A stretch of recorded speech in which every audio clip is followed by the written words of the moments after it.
Hey, Bear. And hey, there's Elaine. Oh, man, you're so quick. Alright. Yeah, we are with Eva. Yeah, okay, it's coming back to me. Wait, I'm not focused on the game. こっちへ回れってことよね。こいつらが私をこっちへ回れと誘ってるもの。Hey, Chidari.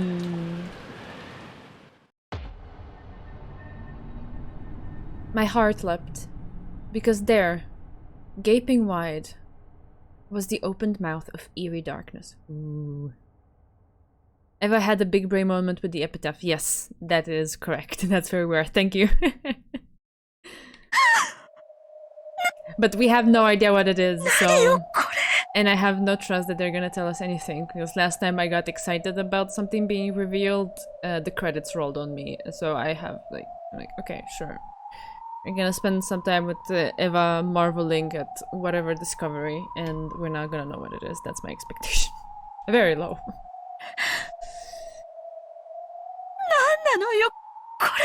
I don't know, Eva. I see just a black screen.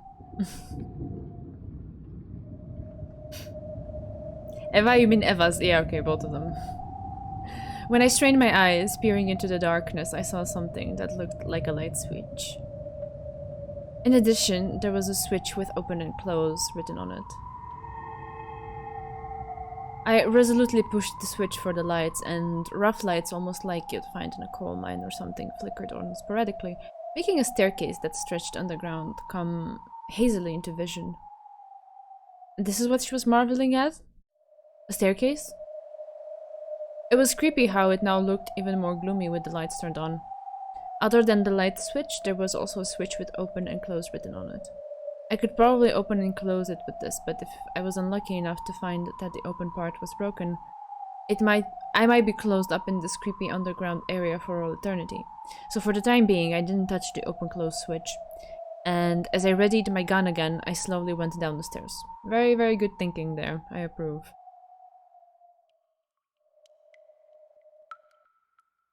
Because the ceiling was very high, it didn't feel cramped. On the contrary, it felt as though a cool breeze was blowing upwards, and I even sensed a spiritual presence from the eeriness of it. With my gun at the ready and carefully staring forwards, I continued descending the stairs. I mean, she grew up on this island and suddenly there's a creepy staircase that she has never seen before. I mean, yes, but when you haven't explored most of the island, then you can have this kind of revelation, right? So if she had gone to this place before and had seen that there was nothing and now suddenly there was something, that I would understand. But going to a place you've never been and being marveled by what's there, I mean, I don't know. To me, it's not... I don't know. Maybe I'm a little bit too much on the skeptical side today because of things happening in my life. So I apologize if I'm not as excited about this. Guess.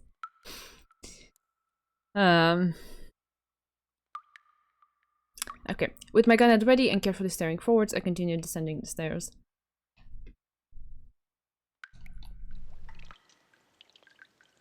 The walls, the stairs, the lights, all of them were very old-fashioned. It may be beyond doubt that this had been made at the same time that the mansion had been constructed on this island. There were cracks in the ceiling and water clung to the walls, constantly dripping down. That water fell into a gutter that had been set up alongside the stairs, then quickly and silently flowed into the underground darkness. It was as though it was telling me to go faster. The staircase turned black on itself a number of times. It was hard to tell how far underground I'd gone, but I thought it to be much deeper than one floor. And eventually a rough metal door showed itself. And there characters had been written in a dark red paint. They had probably been written a long time ago. On the 10th twilight... Why is this in red? What does this mean? On the 10th twilight the journey ends and you shall reach the home of the gold. My heart, which was already about to... Oh, I think actually the epitaph was in red last time too, right? Okay. Okay, that's my memory being bad. My heart, which was already about to explode, jumped about even more as soon as I read those deep red characters. Oh, God. There's no mistake. This is the last stop. Father's golden land.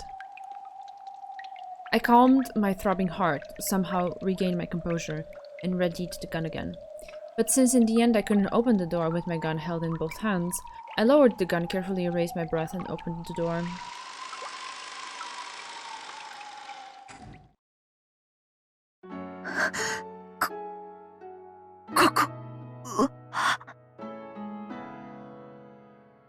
My first impression when I saw the room was to question whether it might have been connected to one of the rooms in the mansion. Yes, this place had exactly the same atmosphere about it as the forbidden VIP room on the second floor, but this was underground, so there were no windows. There was only the solemn light of a grand chandelier. But the quality of the interior, dimly lit by the faint light, was more than enough to take your breath away. A bed with a canopy, and a rocking chair that looked like it would be very comfortable to sit in. An extravagant sofa and carpet. The room was like a dream every girl yearns for at least once. And yet, since it was an underground hidden room with no windows, it actually felt more like it could be the hidden house of a witch. Goes again. I had never swallowed the legend of Beatrice, Witch of the Forest. However, if you were shown this room, it certainly would become hard to doubt that she actually had existed and had lived in here. Who would want to live in there? It's a dungeon, it's a prison, it's... No matter how sparkly it is, I feel claustrophobic just thinking about it, much less imagine actually being in such a place. Oh god. 誰かいる?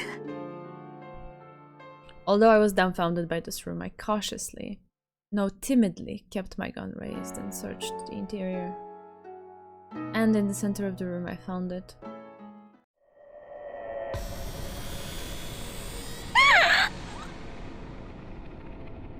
My gasp came out strangely, as though a bunny was being choked.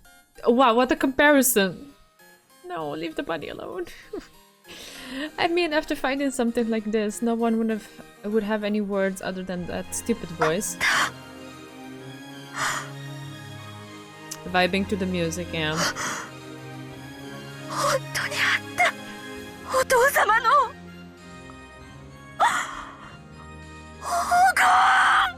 Oh god, you don't have to yell like that.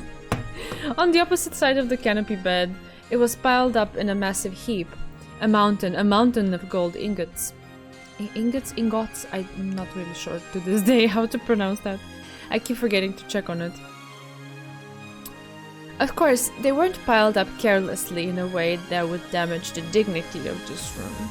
A beautiful scarlet satin weave was laid on the mountain of gold, creating a beautiful three-colored mix between the red, the gold, and the black of the deep darkness.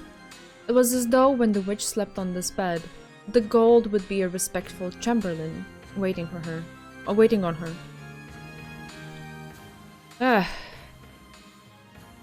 Nobly, refinedly, gracefully, beautifully. It was piled there with an imposing and yet ceremonious air. I tried to grab a single gold ingot and was surprised at its weight. It was probably about 10 kilograms. Just this one ingot would easily be worth 10 million without a doubt. The Ushirimiya family crest, the one-winged eagle, was lightly imprinted on it.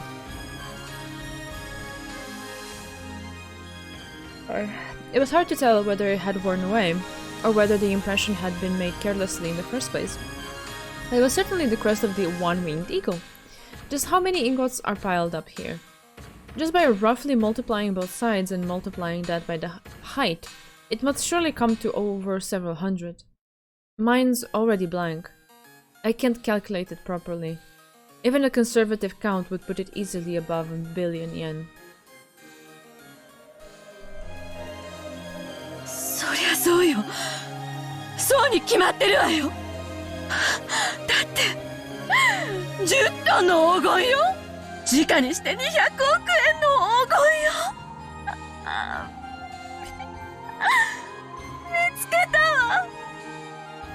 誰よりも早く私が見つけたわ。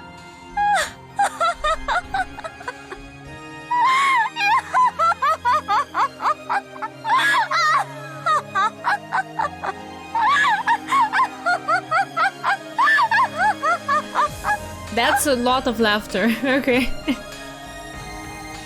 In front of the mountain of gold, I spread my arms and looked up at the ceiling. A laugh without a trace of dignity flowed out from my entire body.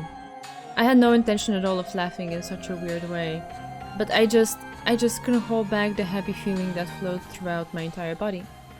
The older brother of mine probably wouldn't accept his loss just because I had found this gold. But from now on, there would be no changing the fact that I had been the one to find the gold. To steal the headship of the family, I would still probably need some subtle tactics. But after everything I've gone through until now, that's a completely trivial problem. Even if I lose out on the inheritance of the Ushiromiya family and everything, that's 20 billion yen's worth of gold. Sorry, this 20 billion yen's worth of gold is now mine, and mine alone.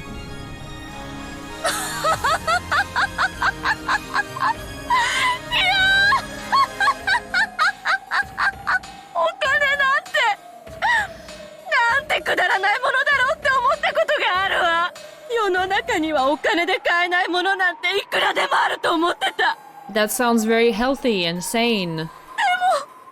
As opposed to now. そんなのは嘘っぱちだって今理解したわ。そんなのは持たざる者の自分への言い訳だったのよ。Sure. You go ahead believing that. この黄金の山を前にして、私はやっとそんな当たり前を理解したわ。この世のすべての幸せは、この黄金を溶かすことで生み出すことができる。I doubt it. このお金があれば、夫の会社はもう大丈夫。Oh, that's true. 私たち家族は That is ずっ not. と幸せ。 No. そしてジョージにも莫大なお金を残してあげることができる。 I have this feeling that George would prefer to make it for himself. 他の親戚たちなどやがては没落して消えるわ。その時ジョージはこの黄金を使って失われた後ろ宮家の意向を。 That is true. I will give her that she's not being, oh, this is all mine and it's gonna help me kind of thing. She's always putting her family first, which I acknowledge and thumb it up. Yeah.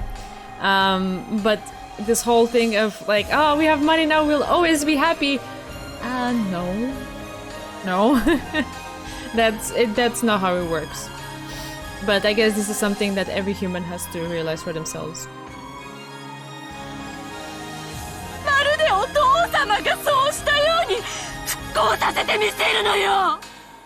その時誰も異論を挟めないわ。ジョージこそが後ろ宮家の本当の跡継ぎなのよ。 It happened. My wish was granted. That dream I have wished for ever since I was born into this world as Ushiromiya Eva has been granted completely in this very moment. I know. I don't want to dismiss that. I don't want to underplay her struggles and like the importance that this carries in her family, but like, it is still unrealistic to be like, oh, I have come into all of this money, I now have the headship of the family secured, we're gonna be happy forever.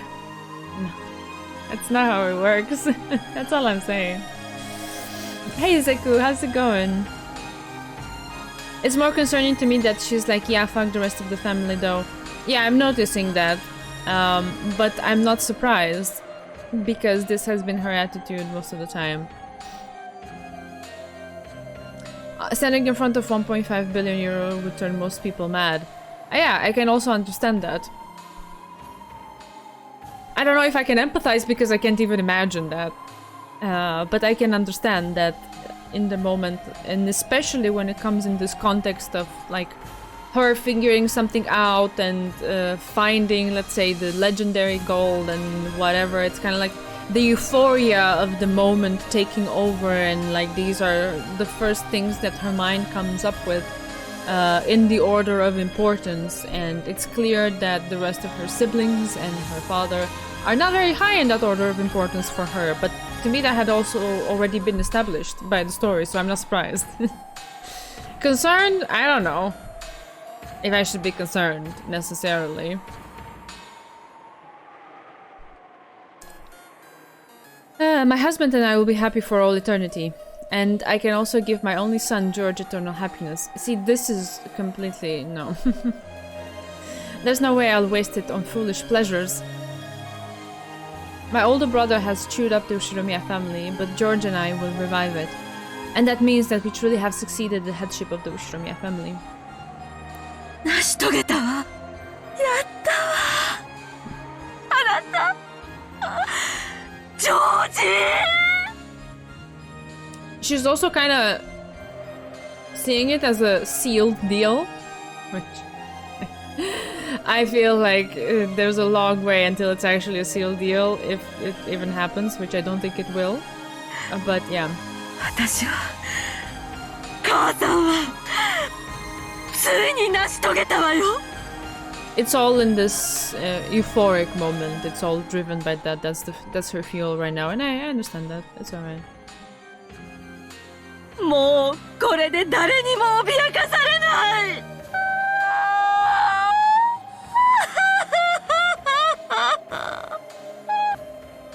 That's right. After this, never again will we be smothered by sad nights. おめでとう、私。おめでとう。後ろ宮エヴァ。私たちの悲しい半生は、今ここに、すべての念願が叶って消化されたわ。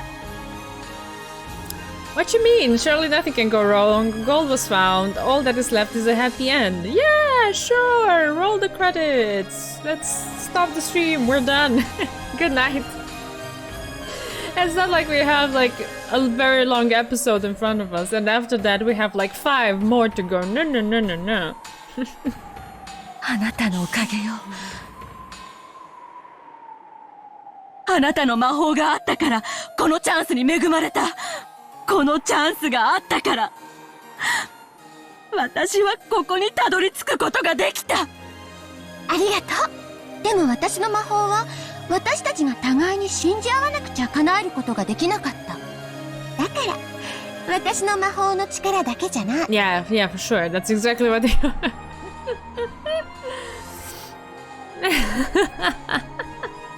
Oh, so cool. Yeah, it's all 5 episodes about them going to a tropical location and having cocktails with little umbrellas in them. That's exactly what's gonna be, and they needed all of the space for the detail, right? Because otherwise you cannot fully capture the complexity and the joy of the cocktails with umbrellas in them. Yeah. I'm totally on the same page with you. I found 10 tons of gold. Now I can spend everything on Genshin. That would be a healthy person's thoughts. Oh my god. 私たちの勝利よ。だからこそ、おめでとう、私たち。ありがとう、ありがとう、後ろ宮エヴァ。今日までくじけなくてよかった。悲しみに溺れ、あがくことを忘れなくてよかった。いいえ、これは私の魔法。私たちの魔法。あなたの魔法は本物だったわ。5 back-to-back 20-hour-long beach episodes, as expected from When They Cry. Yes, Bancho. Exactly that. They have to find the seagulls, you know, they have to repopulate them. It's gonna take a while. Because Jessica ate them all. Magic is real. Ooh, ooh. Yeah, alright. 森の魔女ベアトリーチェなんてすでに幻想。あなたこそが本当の魔法が使える本当の魔女。そうよ。あなたこそが今や黄金の魔女ベアトリーチェなのよ。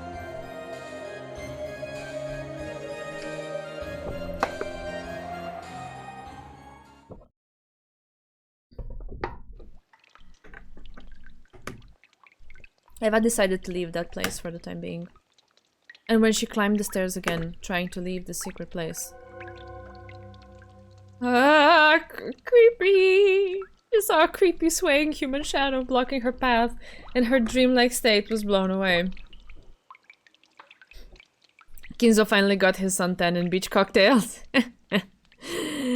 Well, on at least 2 occasions, he got a pretty good tan, I would say.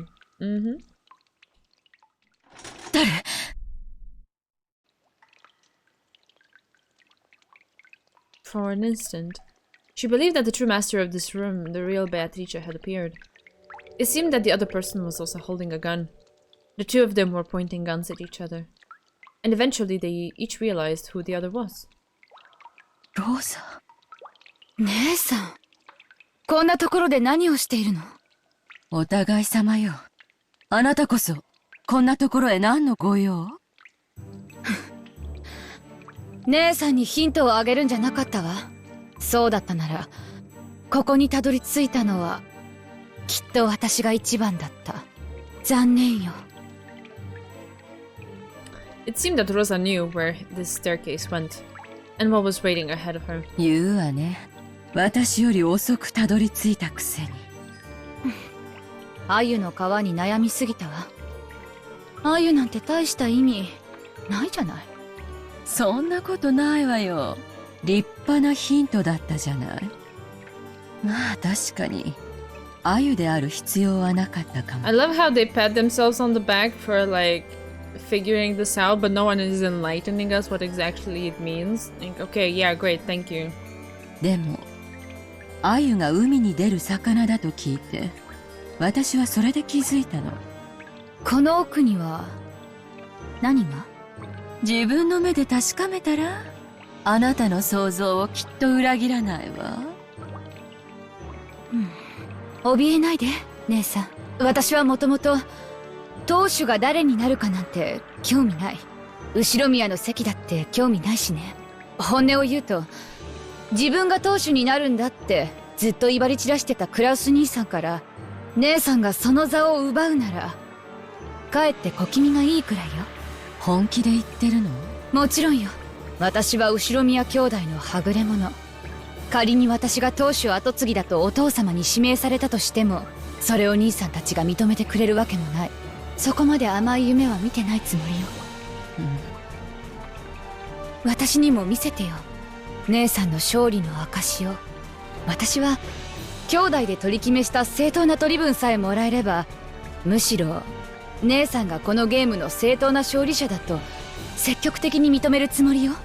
私を撃っちゃえば、この黄金はローザの独り占めになっちゃうわね。それは同じよ。姉さんが私を撃てば、この黄金は姉さんの独り占め。For a tense while, the sisters pointed their guns at each other. Eventually, after they sized up the glint in the other's eyes, they lowered their guns. Eva removed her finger from the trigger and held the gun upside down.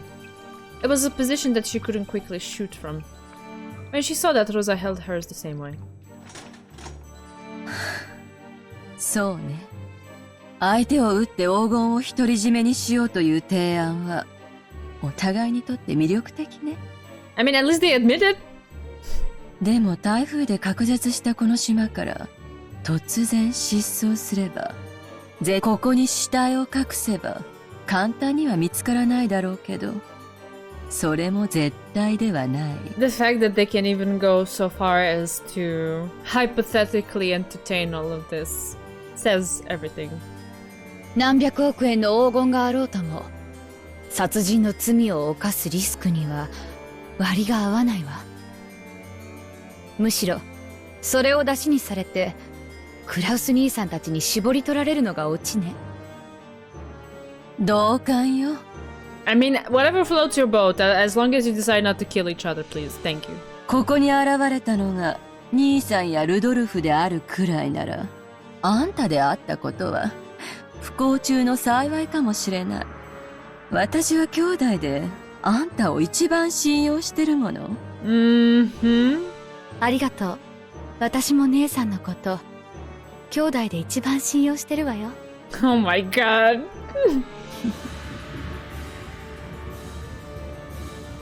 私も黄金が見たいわ。見る？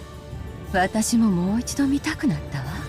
この目で見たにもかかわらず、まだ現実感が湧かないの。あなたと一緒に見て、確かに存在することをもう一度確かめないと、霧になって黄金が消えてしまいそうな気がするわ。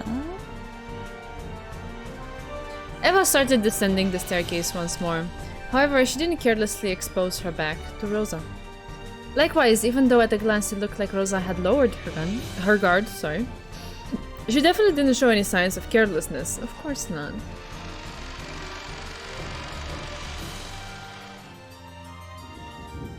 Tense. Yeah, they're both like playing a similar game of sizing each other up and kinda meeting each other halfway, but at the same time keeping their guards up about each other. It's I cannot even explain it, but I'm sure you can all sense it in their exchanges and their facial expressions and everything. And Rosa is really good at playing dumb and innocent and naive and stuff. She's really good at it. On the one hand, that is the thing, and on the other hand, I also do find it plausible that actually she is not interested in all of this, given like just how much she has endured in this family. I find it plausible that she's not interested, but it can swing either way, and she's very good at pretending to be inoffensive. Yeah. Rosa also gets made speechless by the vast amount of gold. Oh, sorry, and they reached that room of the witch once again. Rosa also gets made speechless by the vast amount of gold. Right.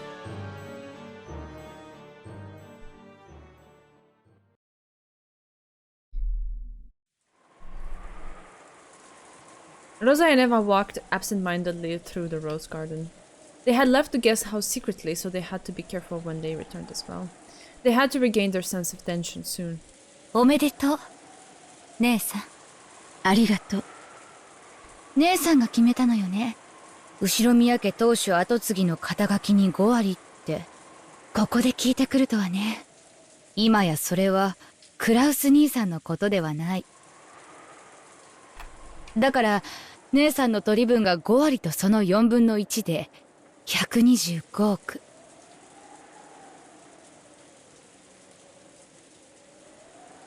Maybe the Umineko no Naku Koro knew were the friends we made along the way. Ay, ay, ay, ay, ay. すごい取り分じゃない。私は25億で満足よ。ルドルフ兄さんだって文句は言わないわ。文句を言うのはクラウス兄さんだけでしょうね。そうね。何しろ六軒島の実質的管理者は兄さんだもの。そしてその敷地内に黄金があった以上、第一発見者が私でも、うまくことを運ばないとややこしいことになりそうよ。Yeah, that's what I was ならない saying. わよ。そこまでをも想定して、私たちは夕べ散々議論を尽くしたんじゃない。I mean, that's all based on if you all decide to uphold it and not turn on each other, which maybe you will not, but at the same time, there's plenty of indication that at the very minimum, you are all capable of doing, because the moment you are faced with this reality, where the place your mind goes is your own interests, and also the exchange between Rosa and Eva kind of consolidated that they're perfectly capable of justifying not killing each other simply because it makes logical sense to not do it, and not because there's any sort of care or, respect or whatever bond as siblings. So 果たしてそううまくいくかしらね。私はもうすっかり興奮は冷めてるわよ。ここからの調整の方がむしろ問題ね。それは新しき後宮家当主の問題ね。姉さんが楽しむべき問題よ。私には関係ないわ。言うわね。第二発見者として姉さんに協力するから、どうか例の前払い分、私の1億5000万だけは3月までにお願い。ええ、いいわ。私に協力するなら、それくらい気前よく払うわ。私は兄さんじゃないもの。とりあえずは兄さんたちを驚かせましょう。実際の場所は伏せるにしても、早くクラウス兄さんの驚く顔が見たいわ。ちょっと待ってよ、ローザ。それをみんなに伝えるのはまだ待って。え？どうして？バカね、決まってるでしょ。相手はあの尊大なクラウス兄さんにずる賢いルドルフなのよ。やがては発表するにしても今はまだ早いわ。どうやって話を進めるか慎重に検討してからじゃないと。せっかく見つけた黄金を全て兄さんにかすめ取られることもあり得るわよ。Eva had thoughts she had just said something completely obvious. Oh, sorry, had thoughts, sorry. So when she saw Rosa's expression suddenly cloud over, she was a little surprised. 何か不満なの？クラウス兄さんたちの性分はあんただってよく知っているでしょうが。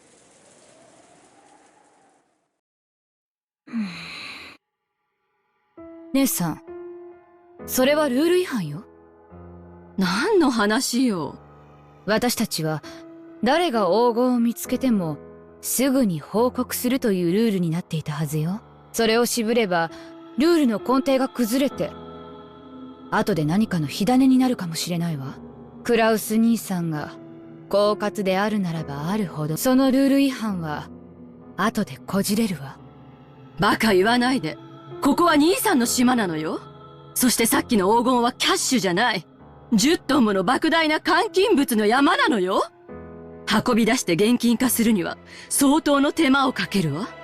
そしてそれはこの島を実効支配している兄さんにあらゆる面で有利に働くわ。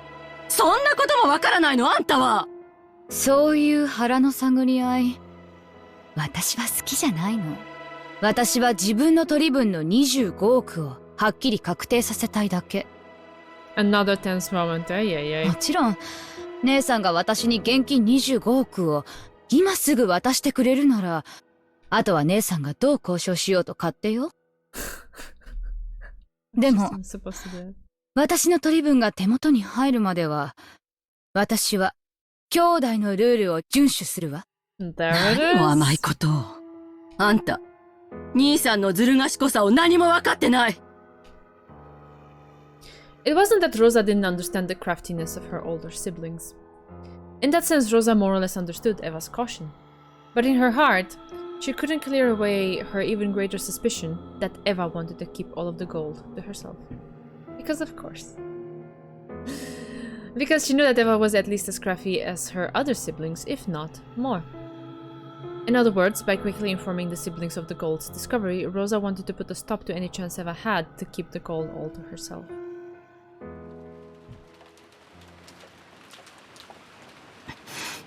ローザ、悪いけど、今だけは私の言うことを聞きなさい。言うことを聞かないと、1億5000万は用意できないってこと？そういう言い方をしているつもりはないわ。でも、あなたが本当にそのお金を必要としているなら、私に協力した方が現実的よ。兄さんたちに話せば、その当然の取り分すらもなくなってしまうかもしれない。それは嫌でしょ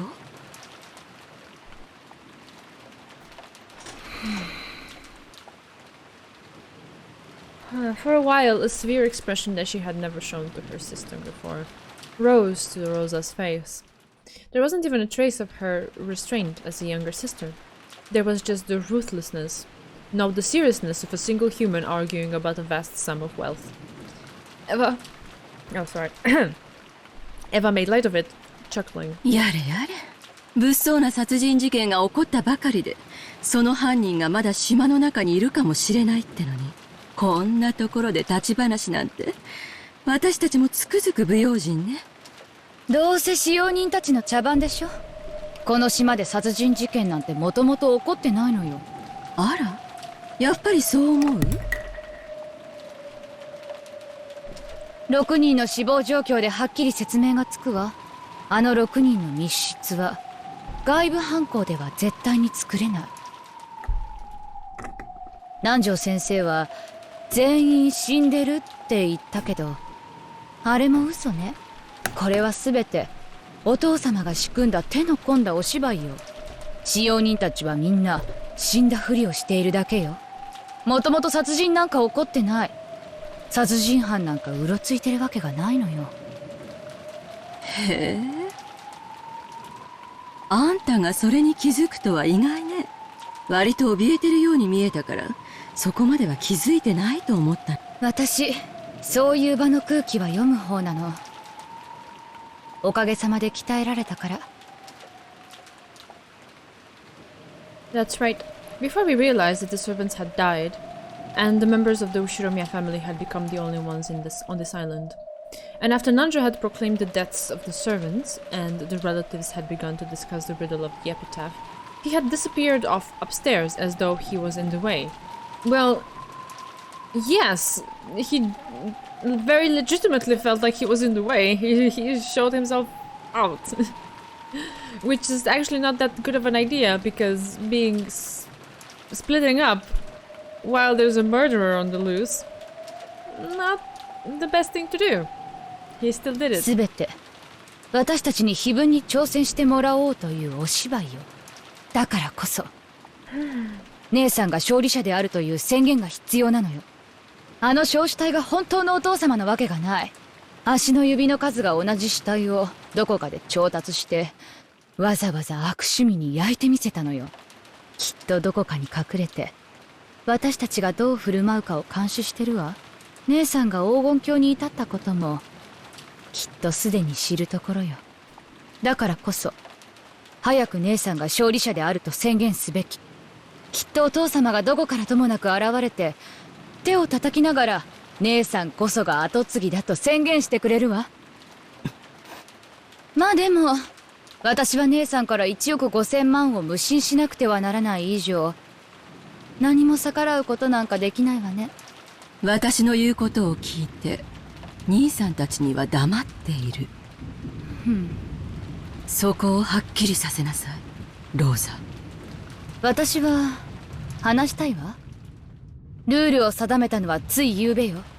それを保護にすべきではないわ。もちろん必ず兄弟の前で発表はするわ。でもその前によく状況を確認したいのよ。10トンの黄金の運び出し、そして換金、公平な分配、それを兄さんに出し抜かれずに行える裏付けが取れるまでしばらく考える時間が欲しい。それまで発表を待ちたいというだけの話よ。決して独り占めしたくて内緒にするわけじゃないわ。やがてはきっとみんなに発表するのね。もちろんよ。私だって早く兄さんの鼻を明かしてやりたいもの。姉さんの言う考える時間というのはどの程度のものなの？そんなの考えてみなくちゃわからないわ。一晩あればそれは十分。一晩ってそんなの約束できないわよ。次期当主の姉さんに敬意を表して一晩は姉さんに協力するわ。今年の親族会議は台風が通り過ぎて船が迎えに来る明日の朝まで。そうね。海猫の鳴く頃にはお開きになる。そこまでは私も黙ってることにする。それ以上の考える時間が必要だというのならその時に改めて相談しましょう。私は姉さんの立場を最大限汲み取って協力するわ。あんた食えないわね。びっくりよ。それだけのたくましさがあったなんて。女は子を持つと強くなるって本当ね。マリアを産んで私はそれを強く自覚したわ。わかったわ。とりあえずはあんたの協力に感謝するわ。明日の話は明日すればいいことよ。ええ、そうね。姉さんが黄金を独り占めにするなんて考えない。公平な当主跡継ぎだと信じてるわ。もちろんでしょ。ちゃんと黄金は兄弟で山分けするわよ。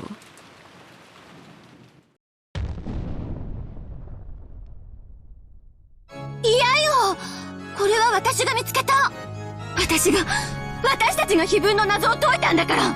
だからこの黄金は全て私のものだってば。 I love wholesome family dynamics. Yeah, incredibly wholesome. That's the perfect word. 誰にも譲らないわ。私が後ろ宮家の当主なのよ。私が In a loud voice, the witch inside Eva claimed exclusive possession of everything. Of course, that didn't come close to reaching Rosa's ears, and it probably didn't even reach Eva's either. わらわがそれを認めようぞ。そなたこそ魔女の碑文に選ばれし正当なる後宮家の当主。 Can't enjoy a wholesome family discussion without carrying a gun. Oh, by wholesome I mean they're ready to eat each other alive and whole. Yeah, that's exactly it. 今こそそれを我が名において認めようぞ。 Will the murdering stop? I'm very curious about that. あんたはその格好、まさか本当にベアトリーチェ？ Maybe Beatrice was happy that Eva had called her by her own name. She cackled pleasantly.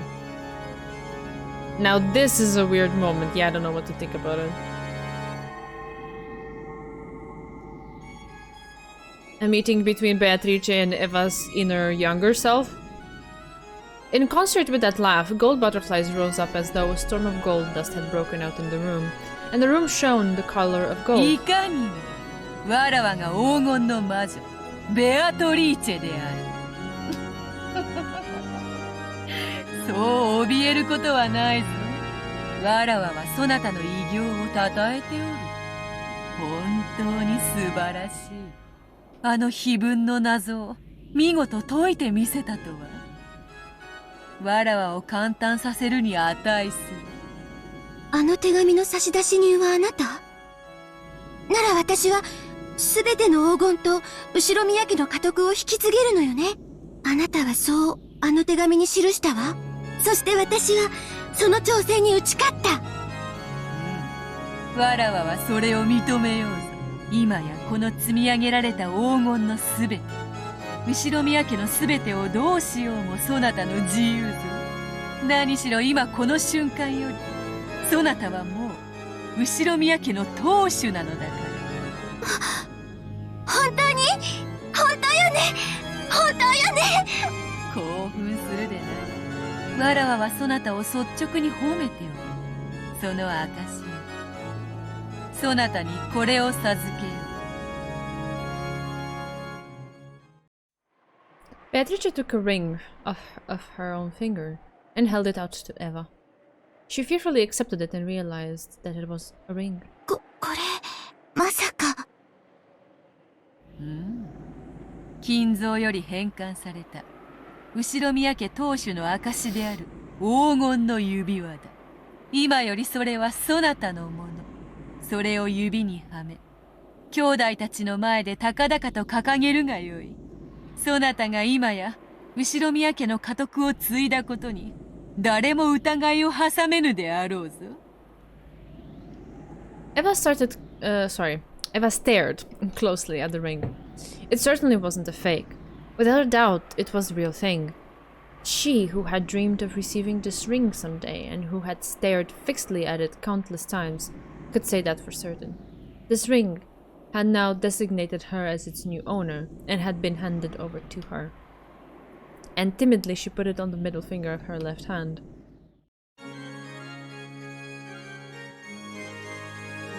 In that instant, she felt a deep emotion welling up inside her that she had never felt before. Her mind grew blank, both eyes opened wide. That ring was on her own finger. Not in a dream, in reality. What reality is this? What plane of existence? I am so confused. それほどまでに指に通すことを夢見ていたそなたのもとへ行くことができたのだから。指輪、お父様の指輪。そなたはそのようにして自らの指に通すことをどれほどの世に夢見てきたのか。その思いの強さがそなたの魔法に通じ、それを実現させたのだ。Desolate with a line that I still don't know and I don't know what it means. そなたは今や立派な魔女を名乗る資格があろうぞ。あなたは何者なの？本当にベアトリーチェなの？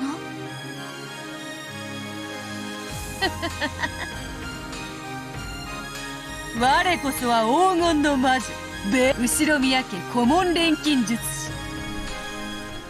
金蔵との契約に従い、そなたに今こそ全てを受け継ごうぞ。金蔵に託した全ての黄金、そしてそれにより築き上げた全ての財産、そして後宮家の家督と名誉。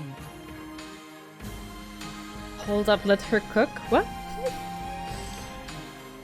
Ah, what does it mean? She's giving up happy end, okay.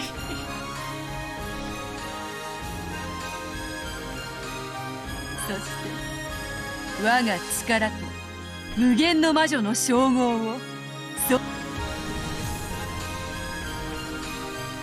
女のわらわのすべての魔力と無限の魔女にして黄金の魔女の称号を What does that そな even たに引 mean? き継ぐ What? 先代に従い称号とともにわらわの名ベアトリーチェもそなたに譲り渡す。今こそそなたが名乗るがよかろう。 Eva gulped. The chandelier light, which had seemed dim, now felt too 我 bright. が名においてこれより黄金の魔女の継承を執り行おうぞ。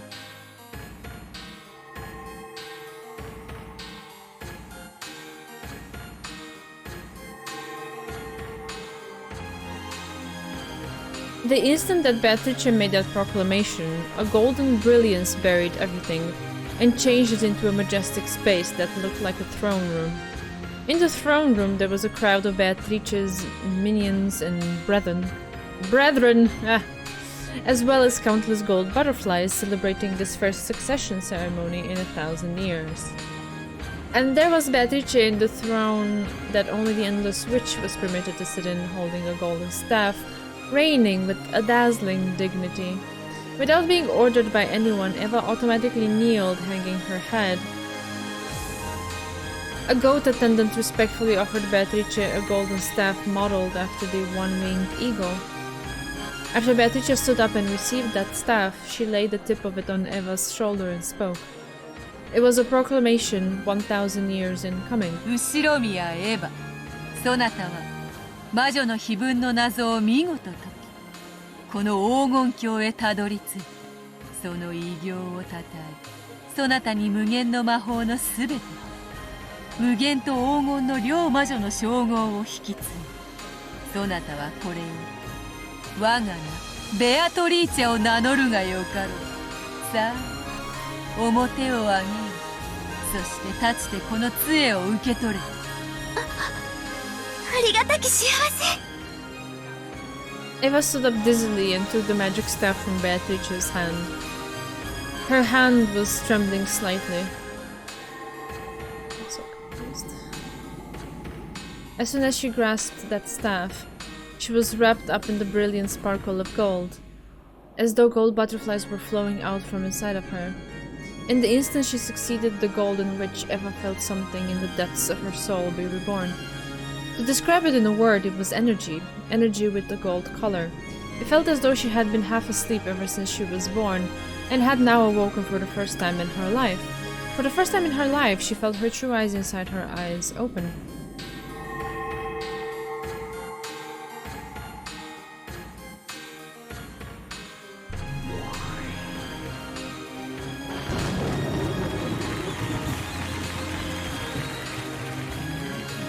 Alright. 黄金の魔女にふさわしき美しき装いよ。さあ一同の者たちにそなたの姿を見せてやるがよい。 Burn is Dylan in the background. Yeah. I noticed them. Lambda's face is like...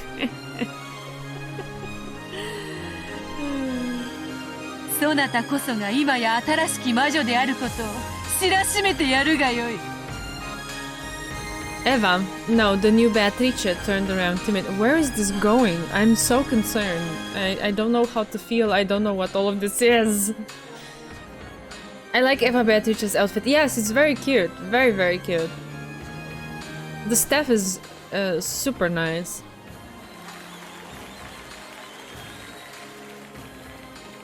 When she did, the witch's minions, which filled the vast throne room, honored her with a wild applause that sounded like the roaring of the sea.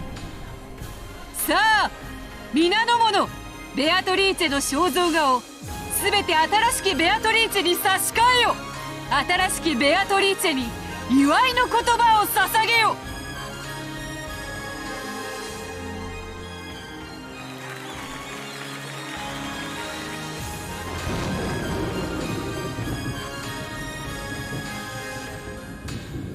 新しきベアトリーチェよ、黄金の魔女の継承、おめでとう。あなたが一日も早く誇り高き黄金の魔女として、そして無限の魔女として一人前になることを願っていますよ。はい、頑張ります。やんちゃな先代と違い、あなたには無限の魔女にふさわしい落ち着きを期待していますよ。Ah, the shade. お師匠様、今は真面目な儀式中なんだから、そういうのはなしで頼むよ。黄金の魔女の継承、おめでとうございます。Okay. 新しきベアトリーチェ様、私はロノウエと申します。黄金の魔女様にお使いを許されている72柱の悪魔でございます。これより常におそばに控えております。何か不自由がございましたらいつでもお申し付けください。ありがとう。ロノウェは口は悪いが頼れる男だ。魔女としての新しき日々への戸惑いはその男に相談すれば晴れるであろう。そして先代ベアトリーチェ様、ようやくこうしてお会いできたのに、これ以上のお使いを許されずとても残念です。この1000年間とても楽しく過ごさせていただきました。深く感謝いたします。そなたとの1000年、退屈はなかったぞ。新しき魔女の世話、どうかよろしく頼むぞ。はい、先代ベアトリーチェ様の最後のご命令、このロノウへしかと聞き届けました。感謝しなさいよ。あんたの魔女継承の推薦人にサインしてあげたんだからね。つまり私がサインしなかったらあんたは魔女になれなかったってわけだから、少しは感謝なさいよね。こちらは絶対の魔女ラムダデルタ卿。そなたの無限の魔女継承には元老院の魔女の推薦が必要なのだ。ラムダデルタ卿はそなたを推薦され後見人となってくだされた。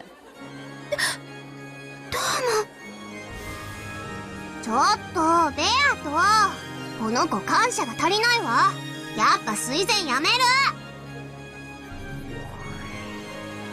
推薦人は子供の使いじゃないでしょう。サインしたならきっちり責任取りなさいよ。ラムダデルタ卿は絶対の魔女でもあられる。絶対の魔女は運命を強固にする絶対の運命を好まれる。Lambda and Burns suddenly showing up here so early instead of just during the tea party is quite something. That is very true. I had no inkling in my mind that we would be heading towards this kind of development. I am so confused. そなたの今日までの努力をとても気に入り、高く評価してくだされたのだ。Like, they're super cute. I don't mind seeing it. I don't know what to make of it. まあ不遇の少女時代と報われない努力にね。ちょっとだけ同情しただけなんだから、別にかわいそうだからとか思ったわけじゃないわよ。うぬぼれないでよね。Kaito, okay. I'm hanging in there. 私から見ればあなたの継承はまあ奇跡というよりは偶然ね。私が推薦するには値しない。 Oof. こちらはベルンカステル卿。とても気難しい御人でな。だがこうして参列し祝福してくれただけでも行幸というものよ。1000年ぶりの珍しいイベントだから来ただけ。美味しいお酒も出るそうだし。新しきベアトリーチェ様、ぜひ私たちにもご挨拶させてください。どうもはじめまして。 The Seven Sisters of Purgatory formed a line side by side. Burn getting wasted? The eldest sister Lucifer took a step forward and こ kneeled. やつらはわらわに仕えし家具たち。継承祝いにそなたに使わそう。I would be very curious just how many times the word kagu is featured in this novel. I have the feeling it's like a few thousand times. そなたには黄金の魔女を継承した後、自らの復活の儀式を執り行ってもらわねばならない。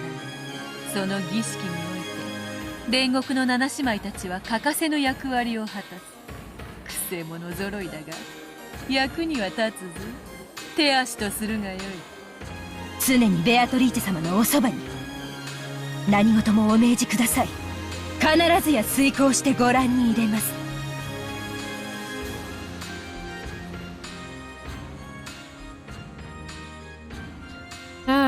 Even after that, various nobles and minions visited and offered words of congratulation for the new witch. As she responded to them confusedly, she felt as though she was getting lightheaded due to lack of oxygen. She couldn't tell if this was something real or unreal, but there was just one thing she could understand: the feeling of achievement at being permitted to call herself the Golden Witch. That alone was a truth she could definitely understand.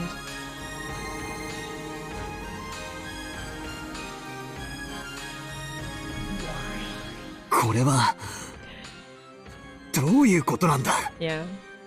Battler, voicing our confusion. もちろん鵜呑みにするつもりはねえが、一体どういう意味なんだ。 I know, right? エヴァおばさんが新しいベアトリーチェに That's exactly what 魔 I'm 女になっち doing. まったっていうのか。そんなバカな。わらわも驚いておる。まさかあの碑文を解く者が現れるとはな。しかしそういうルールだ。わらわはそれにのっとり黄金の魔女の座と我が名を引き継がねばならぬ。驚かれるには値しますまい。お嬢様はもとよりそういうルールを手紙に記されて公示されております。エヴァ様がそれを最初に成し遂げた、それだけのことでございます。 Yeah, but this is not the current Eva. It is somehow her other self, younger self, Eva. Like, what is that? Okay. ワルギリアいるか。はい、おりますとも。この茶番が意味するところは何だ。 Also, like, the current Eva would have no interest in this. She wanted to win to get the money for her family and get the headship of the Ushiromiya family, so... おかしな魔女たちが次々と現れる描写はあいつのざれ言だとしても、これじゃまるでエヴァおばさんが魔女になっちまったみたいじゃないか。落ち着いて。黄金の魔女という称号が継承され、あるいは以後自称するだけに過ぎません。 Magic loves sea cats, you know the drill, I guess. この So. 継承式はそれをあの子の解釈で演出したものに過ぎないに違いない。同じ手に何度もかからないで。そうだな。この盛大な式典は全てまやかしだ。だがエヴァおばさんが碑文の謎を解いたことまでは事実。そしてそれは同時に後宮家の家督を受け継いだことも指す。そして10トンの黄金を得たということ。エヴァおばさんが黄金の魔女を自称してもいいということなのか。 At least they admit that it's something to interpret, but interpret how is the question. Yeah, I know. くそ、相変わらずややこしいことをしやがって。やれやれ、無粋なる人間には式典の総合さを介することもできぬか。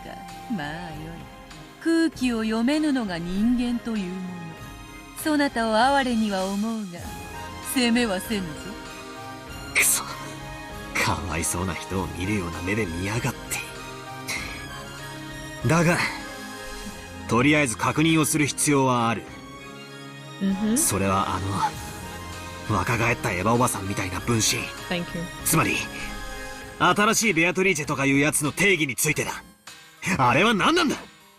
わらわがそれを語ろうとも、どうせそなたは魔法は信じぬ魔女は信じぬの一点張りであろう。だからわらわから説明することは特にない。そなたが思う通りに信じればよい。俺が思う通りだと？じゃあどう解釈すりゃいいんだ。後宮エヴァの内面的別存在の視覚化と今は捉えていただき、差し支えないかと思いますよ。もちろん鵜呑みにはできませんが、今はそう理解するのが妥当でしょう。つまりエヴァおばさんも彼女も同じ人物だと理解すべきなんだな。くそ、なんだか気持ち悪い展開になったぜ。そういうわけで、これよりベアトリーチェはわらわの名ではないぞ。後宮エヴァに引き継いだからな。というわけでわらわは名なしだ。バトラー、何かわらわに適当なふさわしき名はないものか。そなたの推薦を受けるぞ。何か上品で気品あふれて、できればちょっぴりキュートな名前はないものか。お前なんかベアトのまんまで十分だぜ。ベアトとベアトリーチェで十分区別つくだろ。ベアトのままか。違和感はないが、なぜだかつまらぬ。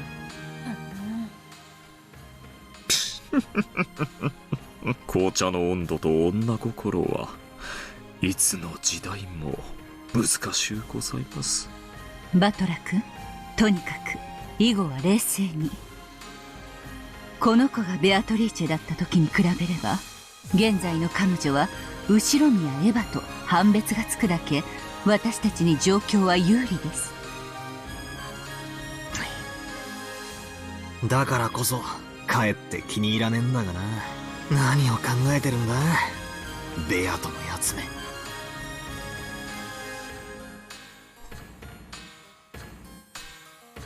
Over there, Auntie Eva, who had the figure of her younger days and who now possessed the name Beatrice, had a long line forming of witches wishing to bless her. It was like a witch's coronation. Countless gold butterflies flapped their wings, directing this fantastical gold-sparkling space. They were all praising her. As I stared from the distance, I looked up at the Beatrice given new life, who had a slightly embarrassed smile on her Embrace brow. your inner geek. Hey, small blue gem, thank you so much for the follow. Welcome, welcome. Her expression, which had been hesitant at first, seemed to be full of a happiness that she had finally become aware of. In that expression, there wasn't a trace of the madness that had led her to that insane laugh before the gold. There was only the innocence of relishing her joy. Since I deny witches, I couldn't accept her as she showed that joyful expression at her witch succession ceremony. However, as I watched that innocent smile, it made me feel like I wanted to celebrate her just for now.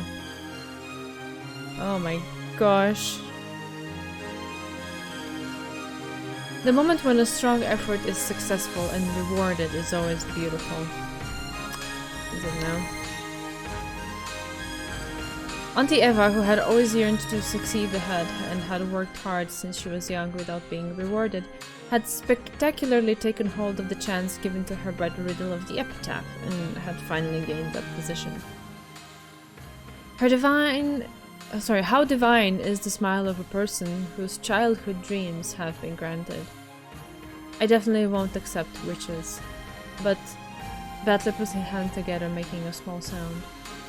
Clap, clap. It didn't reach her ears, but it did celebrate her. おめでとうよ、エヴァおばさん。 You solved the riddle of the epitaph masterfully and before anyone else. It's your victory without any complaints. I won't accept all that about the Golden Witch and so on, but I will accept you as the new head of the Ushiromiya family, and I will celebrate you honestly. As though lured by Battler's applause, Beato also clapped. It was a slightly odd scene. Because Battler and Battle, who opposed each other, were standing next to one another applauding for the same person. 魔女に拍手してるわけじゃねえぞ。エヴァおばさんのこれまでの努力に拍手してんだぞ。わらわもだぞ。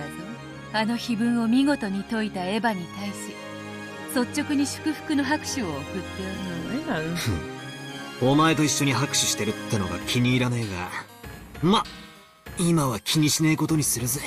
たまにゃお前と一緒に拍手しても罰は当たらねえか。たまにはオツであるな。しかし拍手って楽しいな。成し遂げたのはわらわではなくエヴァであるというのに、なぜかこっちまで嬉しくなってきおるわ。祝福するってことはその喜びを共感する、共有するって意味だからな。なるほど。ではこのわけもなく嬉しい気持ちはそなたとも共有できているというわけか。互いを屈服させようとする敵同士でありながら、これは奇異な体験。ま、今だけは休戦で手を叩こうじゃねえか。Battle laughed impishly, playing around and applauding even louder, as though eagerly trying not to lose to Battler as she clapped. Battler went along with her and clapped even louder. Oh my gosh. And when he did as though he had ended some kind of ceremony, everyone present put their hands together in loud applause and highly praised the newly born Beatrice. It was as though Battler's and Battle's applause had been the final thing needed for her succession.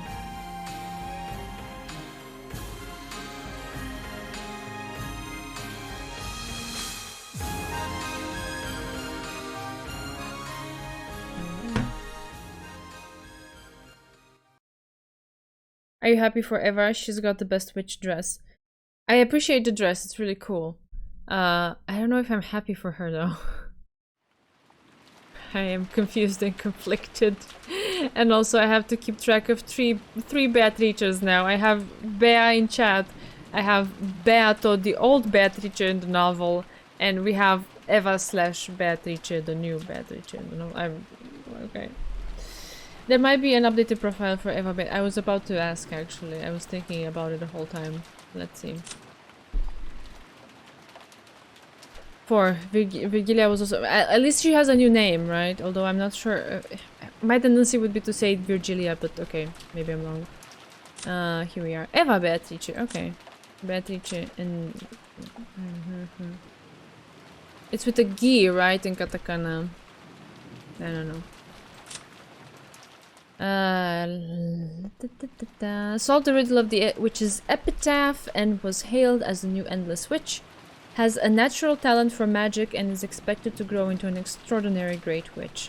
In many cases, genius witches are swallowed by their own power while they are still young. Oh great! That is the trial permitted only to geniuses, and those who overcome it will surely leave their name in the history of the Endless Witch. Will she be able to overcome... Oh, sorry, how did I do that? I think I accidentally right-clicked. Right. Will she be able to overcome the trial that defeated her predecessor? The trial that defeated her predecessor? Beatrice was defeated? When? What? Eh? What does that mean? Okay. I don't know, did we read this one? A retired Endless Witch and Beatrice's master made proper use of the Endless Magic. Yeah, we did read this in the past. We did. Yeah, outfit 10 out of 10. Me like, I love the staff too. For some reason, like the crafter in me is like, I would love to craft that staff. It looks really cool. Yeah, I like it.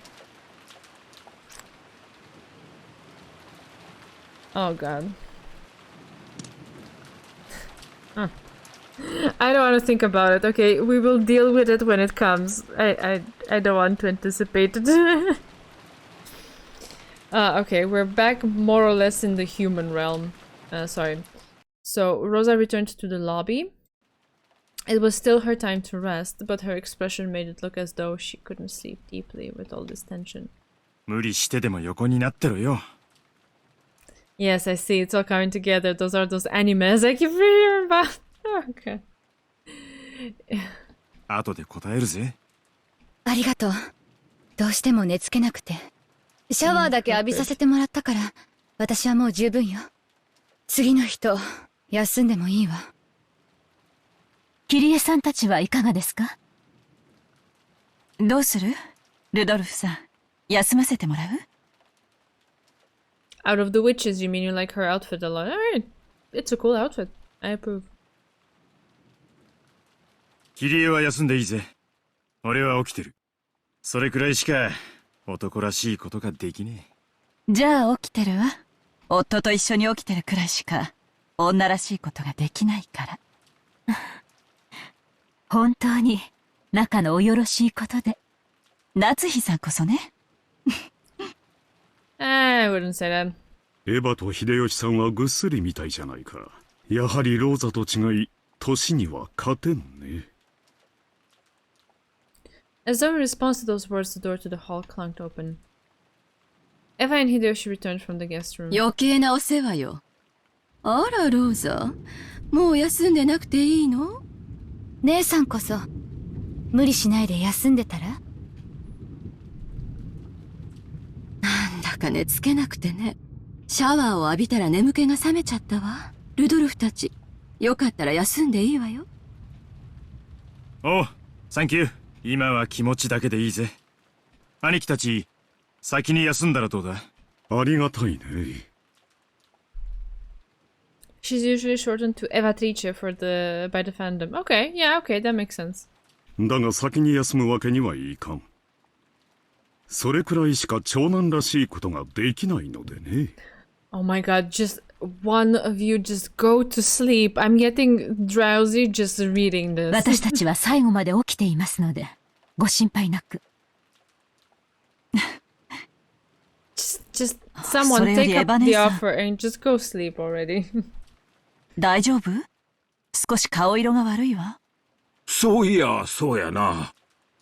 I personally have been awake since 6 a.m. and I am just dead beat. I cannot wait to lie down and sleep. They've been awake for over 24 hours, maybe over 30. I forget what time in the day it is. Maybe over 36 hours.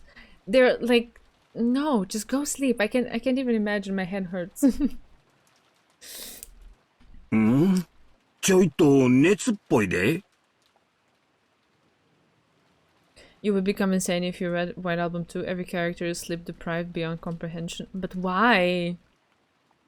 Why don't they sleep?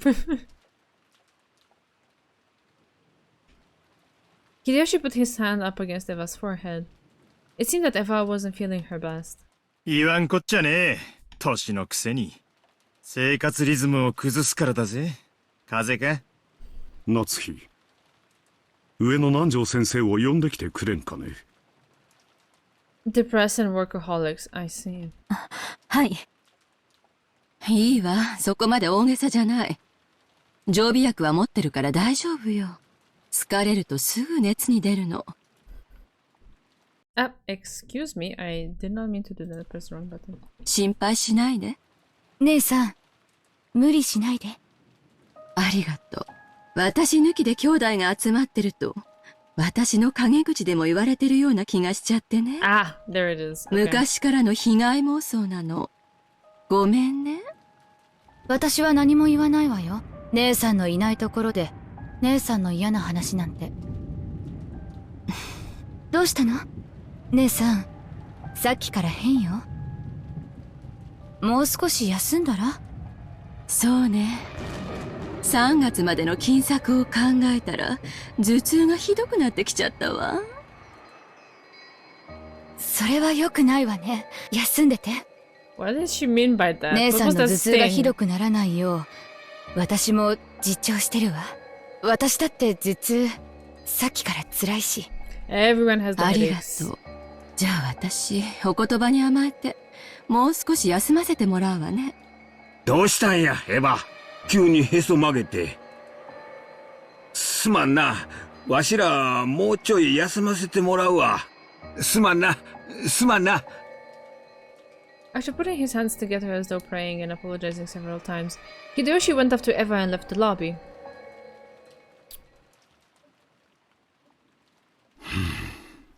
空気が悪いな。どうにもギスギスしている。無理もない。早朝に殺人事件。それからずっとここで銃を抱きながら缶詰ですもの。ストレスが溜まって当然ね。上の子たちもだいぶストレスが溜まってるんじゃないかしら。マリアが心配だわ。こういう時は感触を起こしやすいの。Just then, they heard the sound of wild footsteps from upstairs. The guest house wasn't a cheap building, so if they had been any normal footsteps, there was no way they would have heard them. It was like the sound of someone stamping their feet in frustration. And not a moment later, in addition to the apparent sound of feet running out into the upstairs corridor, they could hear Maria calling ooh, ooh over and over again, sounding displeased. Rosa grabbed her head, ruffled up her hair, and voicelessly moaned in anguish.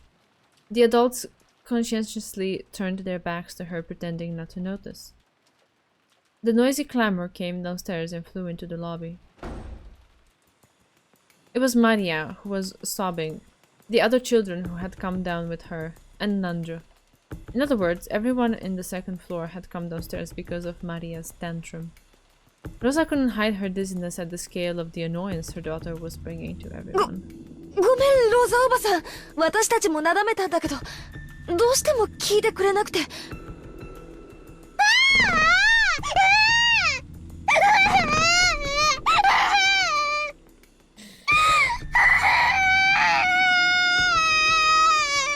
My controller's going crazy.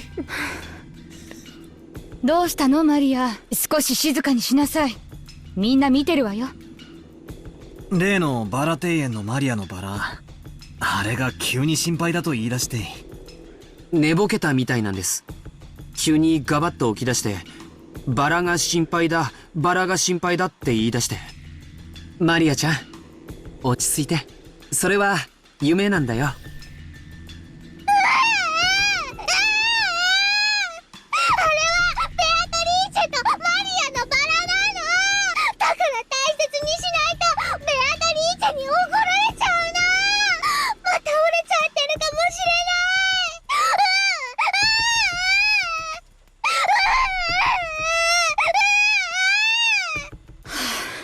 だから少し静かにしなさいって言ってるでしょ。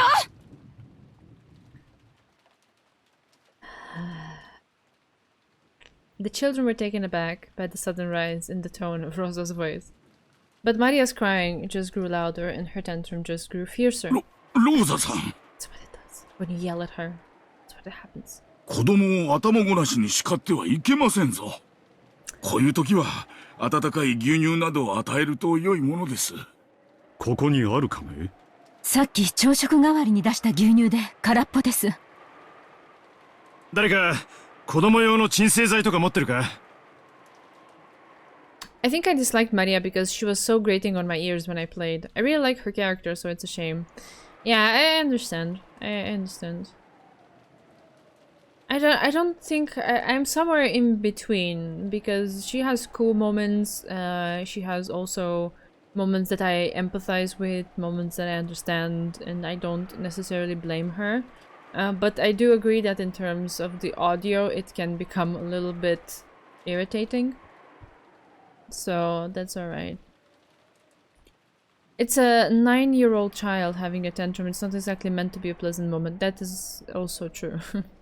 She's not meant to be pleasant in these situations, but she is very, very loud. So, and the novel is long as heck, and she has a lot of moments like this. So I can totally empathize with someone who's going through it and at some point loses patience for putting up with this. ほら、あの銀の粒みてえなやつとか。持ってるわよ。ああ、今探して飲ませるから。Without hiding her displeasure, Rosa grabbed her handbag that she had placed on the sofa and fished around for the medicine. It seemed that she had brought some child-used sedatives for Maria's tantrums. Nothing's gonna come out of that. She found it and tipped the bottle into her palm, but it seemed to be empty. Irritated, Rosa shook the bottle several times, but that didn't change the fact that nothing was in there. All the while, Maria's crying was growing more and more intense. People screaming is fine, Umineko's mixing is just a bit grating in my opinion. Yeah, it's fair.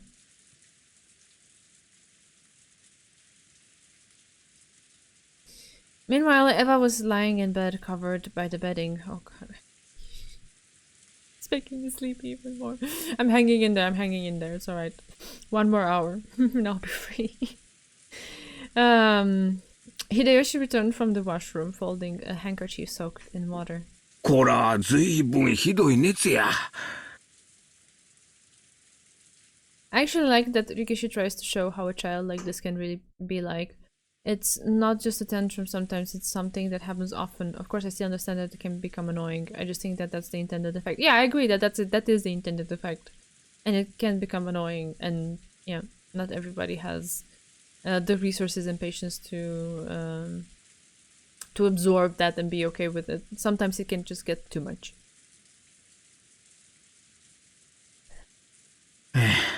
きっと親族会議のどっけにやられてもうたんやな。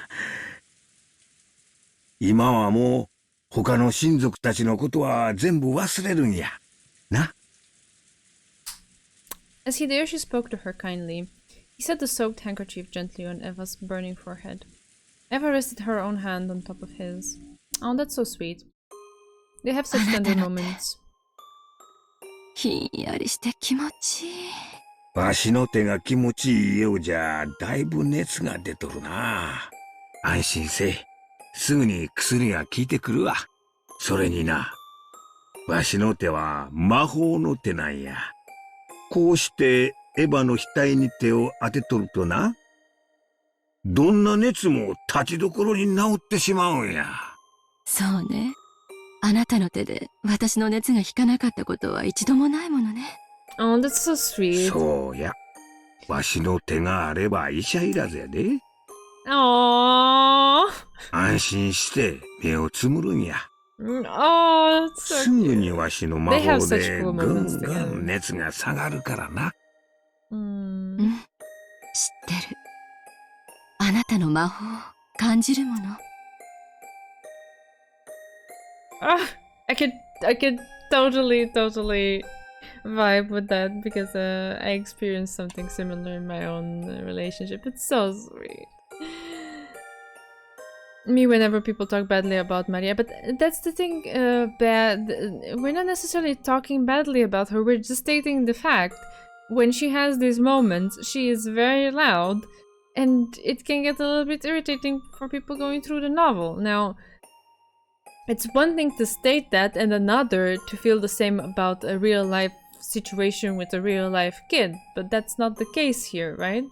I don't want to like blame her too much. She is going through a lot, and like definitely her mother is not helping with all these like yelling, hitting, using sedatives kind of methods, because they don't solve anything, they don't make anything better in the long run. So yeah, I truly empathize with that, but that's one thing, and another thing is just to plainly state that yeah, this is loud.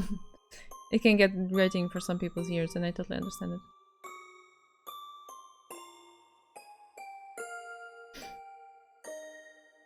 Oh, Kevin! Hi! How are you? Oh, thank you. I hope things are going alright, that you are doing well with, you know, studies and internships or whatever is happening. Magic hand. Wait a minute, Hideyoshi is a witch. No, it's just the magic of love. That's the thing. Hideyoshi was about to say they called that the placebo effect, but he stopped. Oh, shut it. If Eva said that she could feel magic from his hand, then that was alright for now. 魔法って本当にあるのかしら? More holiday. Oh, that's nice. Enjoy it. I am here. I think that's good enough. It's good enough. おお、あるで。信じる者にしかわからへんけどな。そういう魔法は案外世の中にたくさんあるもんや。魔法が実在するなら、やっぱり魔女も実在するのかしら。ん？森の魔女ベアトリーチェのことかいな。信じる者にはおるやろな。神様と同じや。信心深い人の前にしか姿は現さんのや。私もね、昔魔法が使えたの。ほう、ほんまかいな。じゃあお前も魔女やったんやな。私がね、絶対に叶えたい夢があって、それを強く願って努力すると、それは必ず叶ったの。私はその魔法でいつも成績は一番だったし、生徒会長にだってなったし、入りたい大学にも実力で入れたし、いつだってどんな願いだって叶えてきたわ。そうやな。お前の魔法はいつだって大したもんや。お前は確かに魔女や。そして誰にも負けん努力家や。わしゃよう知っとるで。私ね、子供の頃からずっと心の中にもう一人の自分がいて、いつも私を励ましてくれたの。They're really going hard into the whole magic thing in this episode, I guess. I don't necessarily feel like it's harder than the previous episode, which was absolutely crazy. I guess they're just sitting and pondering about it a little bit more. And actually talking about it instead of just, you know, throwing nonsense at us. そして、その自分は魔女だったわ。森の魔女ベアトリーチェなんて信じなかった。もし六軒島に魔女がいるとしたら、それは私の心の中の魔女のことだってずっと信じてきた。I guess this would be the interpretation of whatever we saw. その魔女の自分に、私はすごい感謝してる。あなたに出会わせてくれてよかったなって。Maybe by solving いつも感謝してる。the riddle, that scene that which coronation that we saw, it's supposed to be more like an allegory for the sense of triumph that Eva is feeling inside of her, that she perceives this inner self of hers as now, like, that she already had kind of like some feeling of it being more or less magical, as now having like ascended in status or something. Maybe that's what she feels. No, why did I press this button? My bad. 病気の時のお前はいつも気弱すぎや。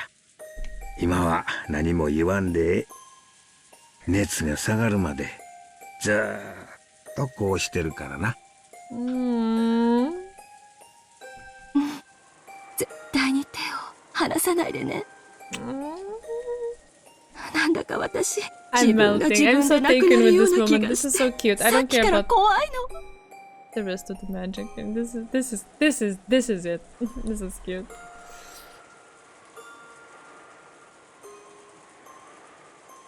I feel like I'm becoming something that isn't myself. Yeah, see, that maybe that's what it was, an allegory. 私の中の魔女がベアトリーチェに触発されて、どんどん強くなるような気がして、なんだか私を飲み込んでしまいそうな気がするの。大丈夫や。わしが一緒にいる限り、なんも恐れることなんてあらへん。ほら、ちょいとヤバめな国に旅行に行った時、バスごと強盗にあったことあったやろ。わしが撃退したんやで。あなた、金時計を渡して拝み倒しただけだったじゃない。かっこ悪いけど、かっこよかったわ。この手、絶対に離さないでね。眠っても絶対に離さないでね。そして何か不気味なものが忍び込んできても私を守ってね。おう、任せとかんかい。だから今は安心して眠るんやで。すぐに薬とわしの魔法が効いてくるからな。Eva finally calmed her heart and closed her eyes.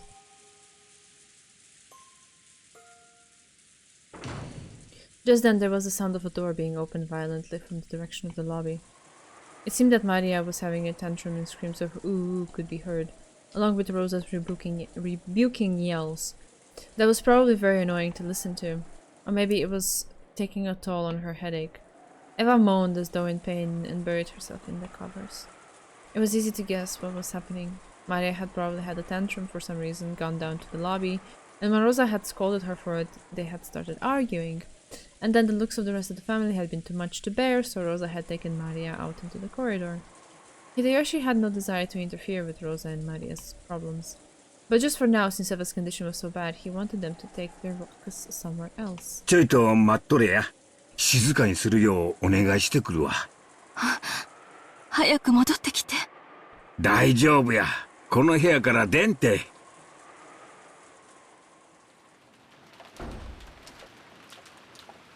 Hideyoshi removed the chain, opened the door, and stuck his face out into the corridor.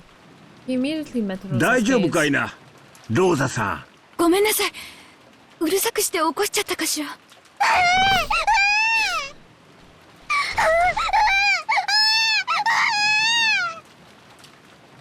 マリアちゃん、ごめんな。エヴァおばさんな、具合が悪くて寝とるんや。すまんが、ちょいと静かにしてもらえるか。Maria's tone didn't change after being asked by Hideyoshi. She kept whining and repeating, "My rose, my rose." Rosa slapped Maria's cheek, lifted her up while covering her mouth, oh my god, and carried her off towards the entrance, trying to at least put some distance between her and Hideyoshi's room. They would still probably be clamorous for a while yet, but he had at least warned her. Hoping that Rosa would show her capabilities as a mother, Hideyoshi closed the door. またマリアちゃんが泣いてるの？そうみたいやな。ローザさんも大変や。それを思えば、うちのジョージは出来すぎや。親が感謝したいくらいやで。そうね。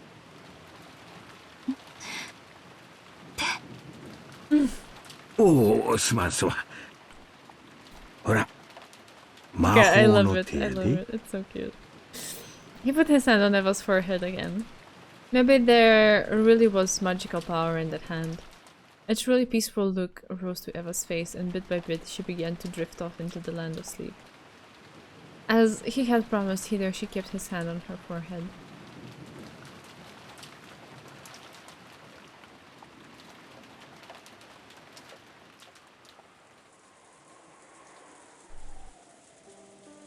By the entrance, with her hand still against Maria's mouth, Rosa was at a loss at what to do next. She had been unable to withstand everyone's gaze in the lobby, and had yelled at the children to go upstairs before dashing out of the lobby. And when she went out into the corridor, Hideyoshi had told her that she was being too noisy. Where should I go now? Where should I take this child who's having a tantrum? She felt as though she was about to cry in frustration. As Maria kept struggling in an attempt to scream, Rosa put her mouth up to Maria's ear and tried to persuade Maria in as calm a voice as she could manage. Soon, Hideyoshi's magic hand versus Canon's magic arm. Oh no, I don't want to face off.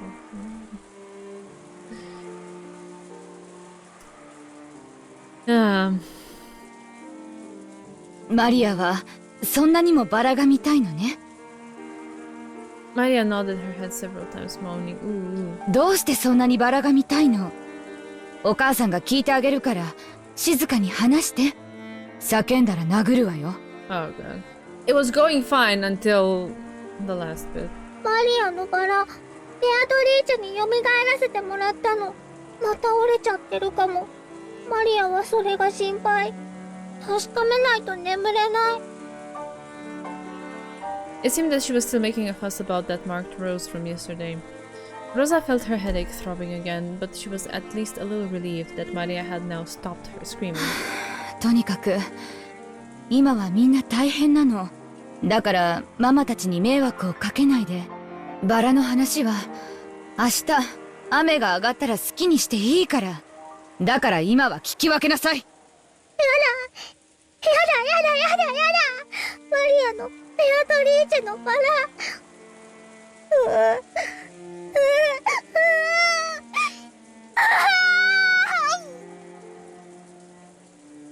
Rosa reflexively covered Maria's mouth. She had spoken a little too harshly and had gotten her agitated again. Rosa realized that it was partly her own fault and clicked her tongue in self-hatred. But Maria thought that was directed at her and her crying grew even fiercer. お願いだから静かにして。どうしたらあなたは泣き止むの？どうしたらあなたはママの言うことを聞いてくれるの？ Abruptly, Maria stopped crying unnaturally fast. Then she turned around and muttered, "Oh my god, I'm so creeped out." Oh god. マリアのバラを見たら、ちゃんと明日まで静かにしてるよ。本当？うん。バラ庭園に行って、マリアのバラを見たら、もうおとなしくする。本当だよ、ママ。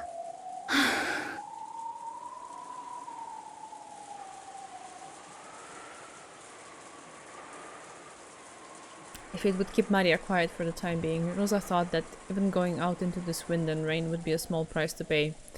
Again, splitting off from everybody after a murder was committed. It is not a good idea. Also, just caving into this blackmail, I guess, gives the child ammunition to do it again, to be like, oh, I'm just gonna make a fuss until you agree to things on my terms, and then you are gonna be left without any other options than to, you know, submit and listen to it, which is not the way it should go either, right? I understand that Maria maybe has a very deep desire to see that rose, but this is not how the situation should be handled. It's totally normal behavior. Yeah. Definitely. She did think it might be a bit reckless, there it is. But in the end, no murder or anything of the sort had actually occurred. It's because she believes that it was faked. Okay, that's what she believes. All that clamor since this morning had been a farce set up by Kinzo. If you carefully thought about that chain of locked rooms, it communicated more clearly than anything that it was all an act by the victims themselves. 本当にバラを見たらもうおとなしくする？うん。本当だよ、ママ。But only until tomorrow. And then tomorrow she's gonna come up with another thing to do the same thing all over again.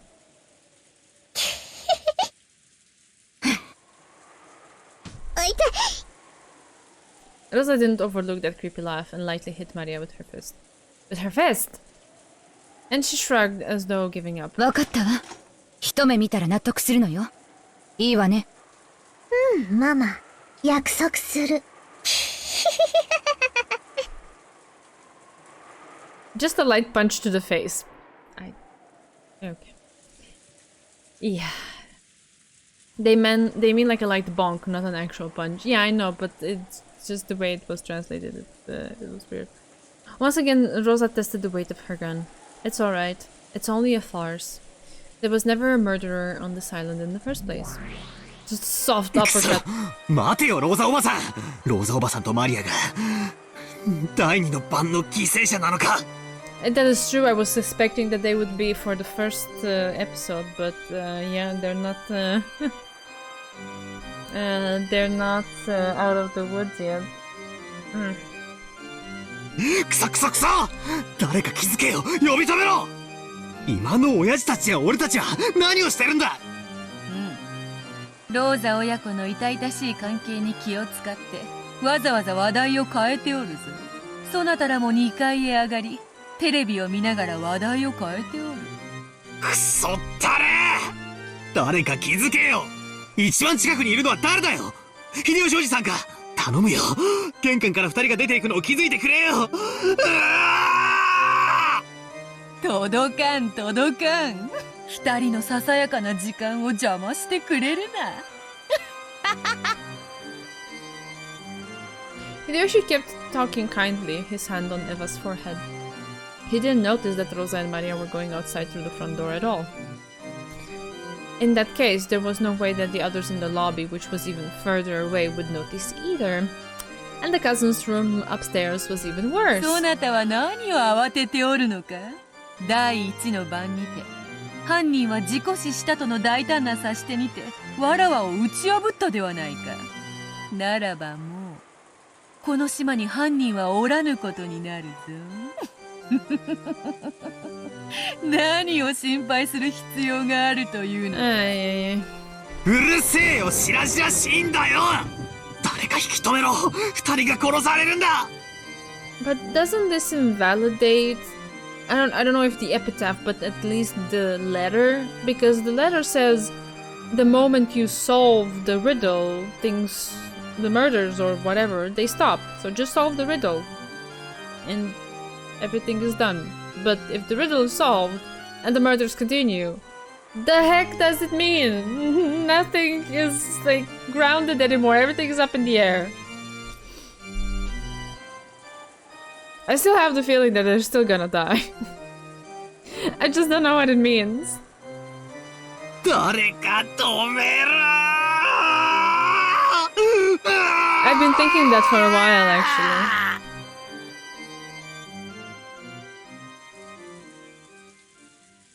I don't know if this... the thing is, Desalane, when I say these things, to me they kind of like compute in my mind and I just say them spontaneously. But I don't know what consequence this has for like solving the riddle or whatever, right?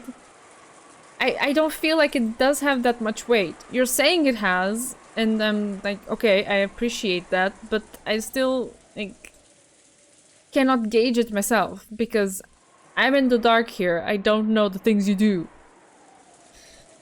I'm hiding my power level. No, I'm definitely not.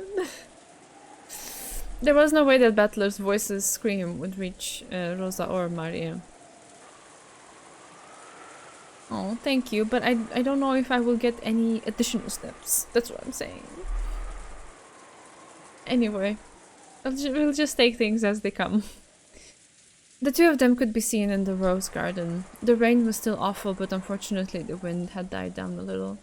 No, maybe that wasn't fortunate, because if the wind had been a little fiercer, Rosa would surely have hesitated to go outside.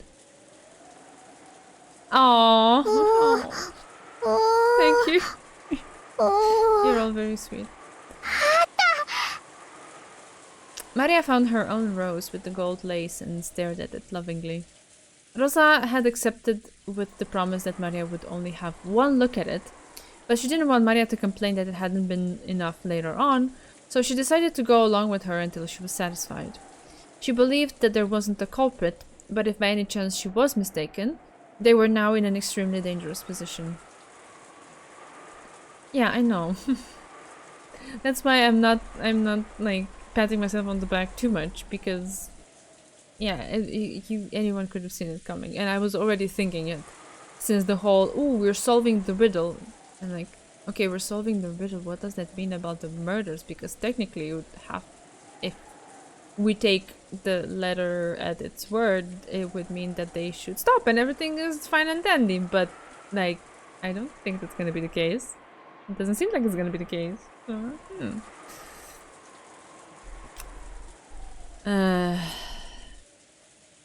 She believed that there wasn't a culprit, but if by any chance she was mistaken, they were now in an extremely dangerous position, you don't say.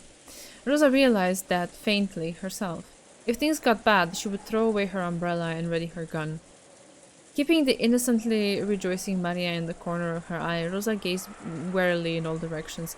I have all of these feelings about wielding those guns in the rain ever since we discussed, I think it was last episode, yeah, that they're not gonna do much if they're soaked. But okay. Not everyone could have seen that coming. I've seen more than enough playthroughs of this where people weren't nearly as attentive as you are. Oh. I mean, it's like everyone has their own particularities at how they look at things and how they interpret them, or even if they want to expend the effort to pay attention. Maybe some people just want to like go along with it and just see where it goes without having to stop and ponder from themselves. That's also their prerogative to do it that way. It's fine. It's fine. Oh. Ooh, the butterflies. Were her eyes just tired? Even though no one should have been there, she thought she saw something glitter in the dark rose garden with all its wind and rain. The most unrealistic thing about Umineko is everyone using umbrellas. Those are impossible to hold in bad weather. That's true. If the wind is as bad, like it, no. I've seen playthroughs of people who don't bother to solve anything. They still had a great time. Yeah, that's a valid way to go about it. Like whatever floats your boat. It's such a long journey to go through, and just the commitment to go through it is absolutely commendable, regardless of the style that each person decides to do it in. Right? So I can relate, to be honest, as finishing it is like only a week past. At some points I was also like, shut the F up, I don't get it, just let me be and read. Yes. Yes.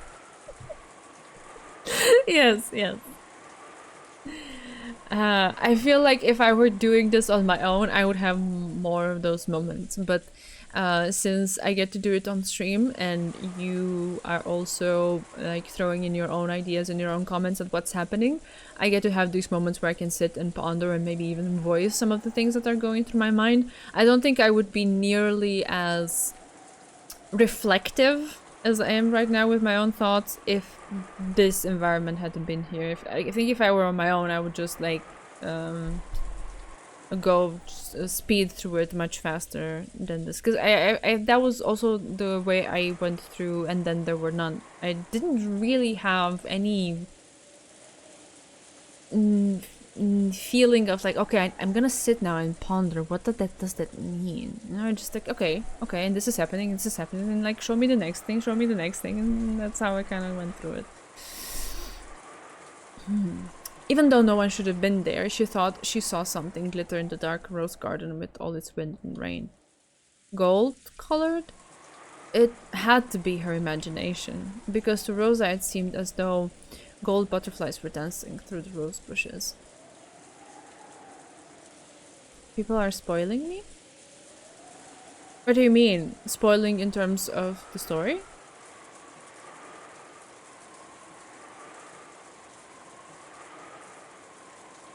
I don't feel spoiled. Like I don't feel like what we said just now conduces to a spoiler.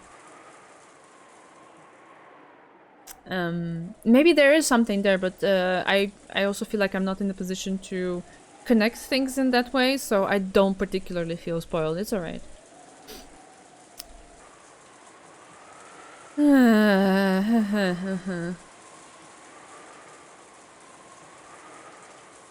Like when we talked about the 5 beach episodes, it was actually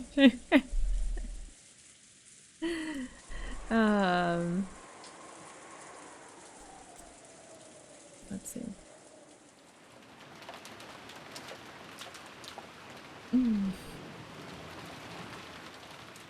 大丈夫かエヴァ、無理せんでやっぱり南條先生を呼んでこんか。大丈夫だからこの手を離さないでお願いだから離さないで。 Eva was breathing wildly. Beads of sweat were appearing on her forehead. It certainly was true that she had stayed up all night last night and that things had been rough since early this morning. It wasn't odd that her body wasn't keeping up. Even though he understood that, Hideyoshi suspected that Eva's sudden fever was a sign of some serious illness. Oh god. Several times Hideyoshi suggested to call Dr. Nanjo, but Eva resisted firmly, pleading with him and saying that it was even more important that he didn't take his hand away. わかった。でもな、お昼になったら必ず南條先生に見てもらうんやで。それを約束できるならずっとここにいてお前の手を握ったるからな。こうしてギューッとな。大丈夫よ。あなたの手の魔法で必ずこんな熱なんか下がっちゃうから。 Even as she said that, Eva's harsh breathing didn't improve in the slightest. Oof. 離さないで。離さないで。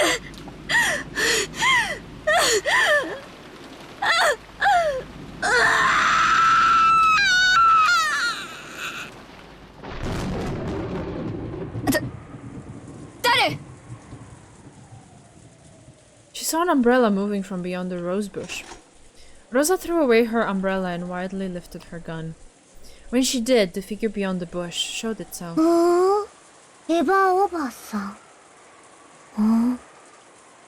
Huh? びっくりしたわ。姉さんなの？何かご用？さっきの話の続きなの？ええ、そうよ。お父様の黄金の話よ。お願いだからマリアの前では遠慮して。ちゃんと約束は守ってるわよ。姉さんの悪巧みの邪魔はしないわ。悪巧み？何それ？姉さんが何を考えていても勝手よ。私は邪魔する気なんてない。だからマリアの前では許して。私は分け前さえもらえれば十分なの。分け前Eva started laughing in a creepy voice. Rosa was startled, but Maria stared blankly. Then Maria just said one thing. Beatrice. おばさん、誰？ Yeah, Maria is recognizing.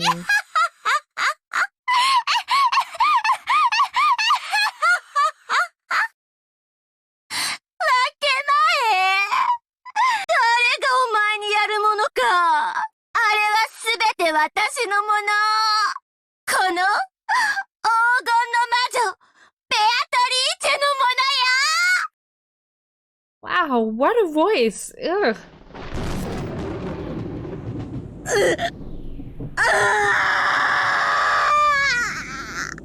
エヴァ、大丈夫か？エヴァ、エヴァ、エヴァ。握っていて。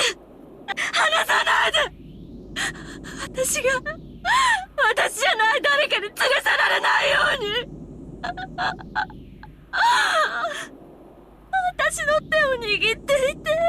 The performance she gives as Evatrice is incredible. I've never heard anything like it. Yeah, I am quite stunned myself. 離さないで。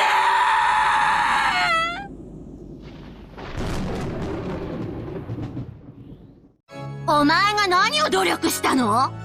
何も努力してない。いつも私たちの影に隠れてのらりくらり。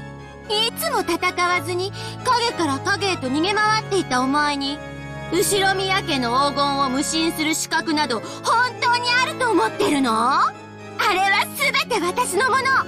後ろ宮家当主にして新しき黄金の魔女ベアトリーチェの名を継承した私だけのもの。ベアトリーチェ、ベアトリーチェだ。ママ、ベアトリーチェ。 Frolicking around, Maria jumped at her mother in ecstasy. Rosa treated Maria cold-heartedly and raised her gun high. 姉さんよね。姉さんなのよね。違うわ。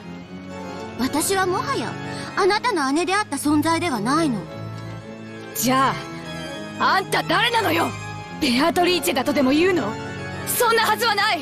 あんたは19年前に死んだのよ。ええ、確かに死んでいたわ。だって私、あなたの頭が割れているところをはっきり見たもの。その中身が溢れ出しているのを昨日のことのように思い出せる。そのあんたがどうして生きてここにいるのよ。黄金の魔女に死の概念などないの。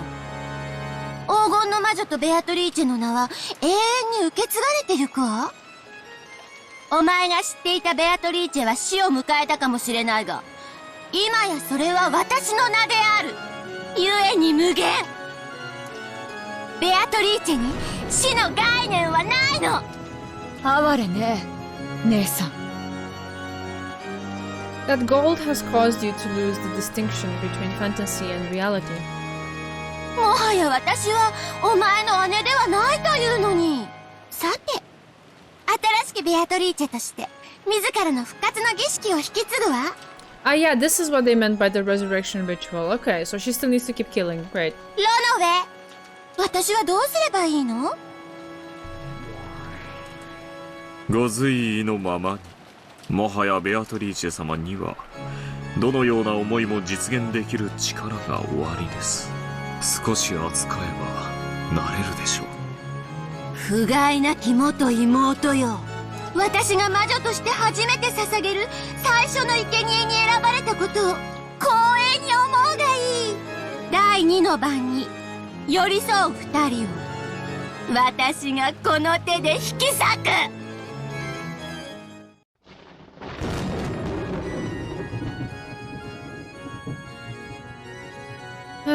The first thing the new Beatrice wished, no, the first magic she tried to use, was to surpass the limitations given to humans, in particular gravity. She wanted to become fully aware of her transformation into a witch by being released from those shackles. As the witch and Rosa stayed as they were, the ground retreated all by itself into the distance below them. By now their feet were no longer attached to the ground.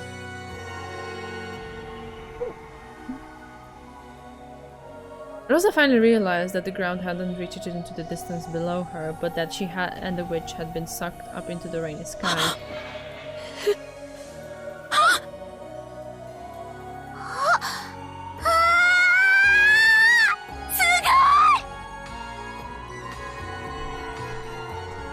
To humans shackled by gravity, there's nothing more unnerving than not having their feet on solid ground. However, to Beatrice, who had learned the joy of being released from gravity as a new witch, it was enough to cause her whole body to shake with delight. ねえローザ、昔小さい頃魔女になって空が飛べたらなって話したことあるの覚えてる？叶ったよ。私が本当の魔女になって叶えてあげたわ。やめてよ。夢なら覚めて。あなた言ったわ。夢の中で空を飛んだって。そして覚めたくなかったとも言ったわ。起こした私を恨んだともね。安心して。今度は覚めないわよ。いや。Come, dance with me in the vast rainy sky. Didn't we wish together to fly like seagulls in the sky and escape the cramped and boring island of Rokkenjima? Now I'll make that dream a reality for you. That is why I want to share this joy with you and no one else. 楽しいね、ローザ。楽しいね。Lord. 見てごらん、眼下を。私たちのお屋敷ってあんなにも小さいわ。あんな小さな場所で私たちはどれほどの長い時を過ごしたのかしら。その狭さとちっぽけさに今こそ本当に呆れるわ。だからこそ感じて、楽しんで、喜んで。私たちが憧れた大空を自由にする力を。さあ踊ろうよ、ローザ。雨の中を、風の中を。私たちは踊るように飛び回ろう。稲光が私たちを照らして祝福してくれるわ。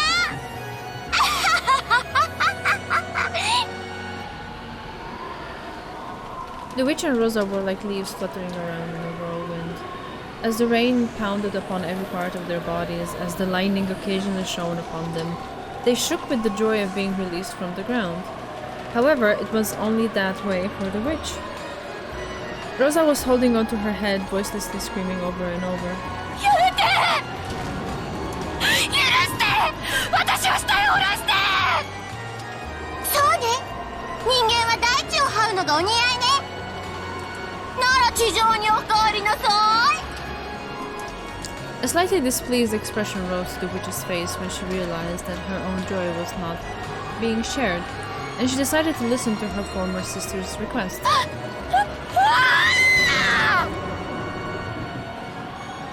The whirlwind that had been making Rosa dance around grew weaker, then stopped. In other words, Rosa was once again bound by the restrictions of gravity as a human. Following the laws that were originally correct, Rosa began to descend towards the ground upside down. Oh my lord. No, she began to fall. いけないそうか、ちゃんと下ろしてあげないとこういうことになるのね。 The witch hadn't intended to send Rosa plummeting, but she still wasn't used to using magic. After plummeting about 100 meters into a rose bush, as a very natural result, Rosa died instantly. Great. But the witch hadn't intended to kill her, so she willed for Rosa not to die. When she did, cold butterflies coiled about Rosa's body, reviving that life just as the witch had wished. Rosa's body, which had laid out a radial carpet of fresh blood, rapidly returned to normal. Oh my god. The broken and crushed bones returned to normal. The torn and smashed flesh returned to normal. How easy is it to break things in this world, and how difficult is it to fix them? Anyone can take a life, but no human can revive a lost life. By surpassing the irreversible, one proves that they have surpassed humans. This surely gave her a much greater realization that she was a witch than flying through the sky had. すごい死んだ命をも私は蘇らせられるの？もちろんですとも。ベアトリーチェ様はすでに無限の魔女であらせられますよ。生きることも死すことも生かすことも殺すことも全ては無限に繰り返される。Yeah, they keep calling back to that scene when they describe these things. その輪廻を支配する女王こそが無限の魔女であられるベアトリーチェ様なのです。金魚鉢を落としたことがあるわ。涼しげな美しい鉢が割れてしまって二度と元に戻らなかった。床に叩きつけられた可愛いデメキンは二度と泳ぐ姿を見せてくれなかった。私がいくら泣いても使用人たちは壊れたものと死んだものは蘇らせられないと首を横に振ったっけ。あの時学んだのよね。物は壊しちゃいけない、人は殺しちゃいけないって。だって直せないんだもん。じゃあ直せるなら壊しても怒られないということでしょ。すごいすごいすごいすごい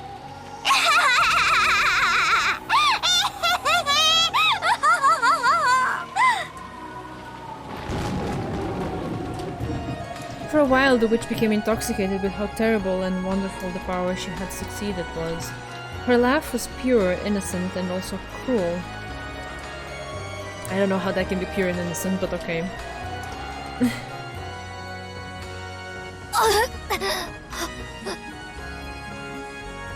Even though Rosa had been revived, she let out a cry of anguish at the pain from her fall.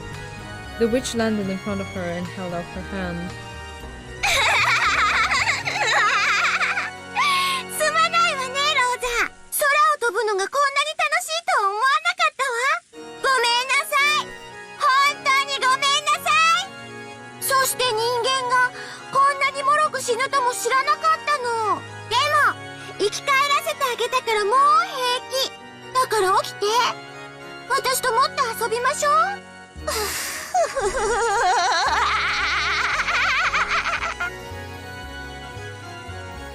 What were those dreams you told me about when you were a kid? Go ahead and tell me about all of them without holding back. As I am now, I can make anything come true, no matter how absurd. I can let you drown in an ocean of jelly. I can swallow you up in a mountain of cake. I can even make you grow butterfly wings and let you fly around the garden. I'll do them one after another. Let's start with the ocean of jelly, okay?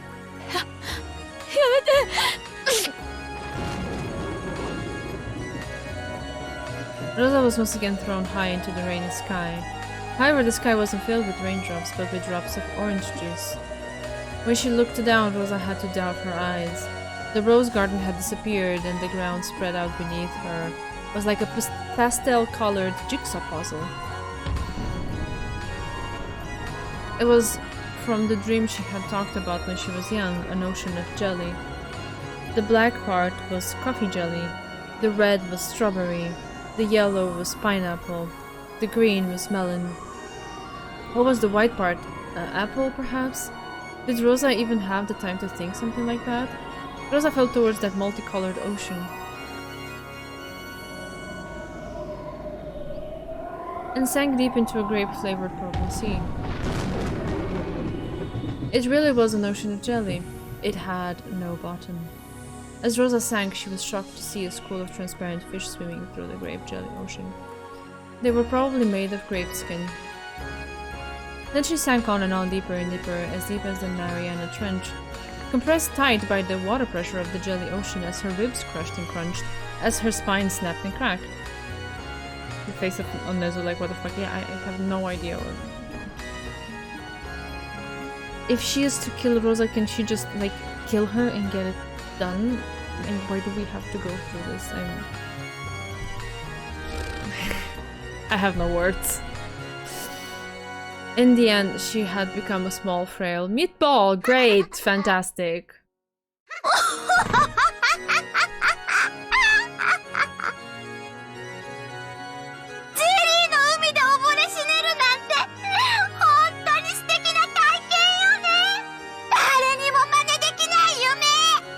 私が叶えてあげた。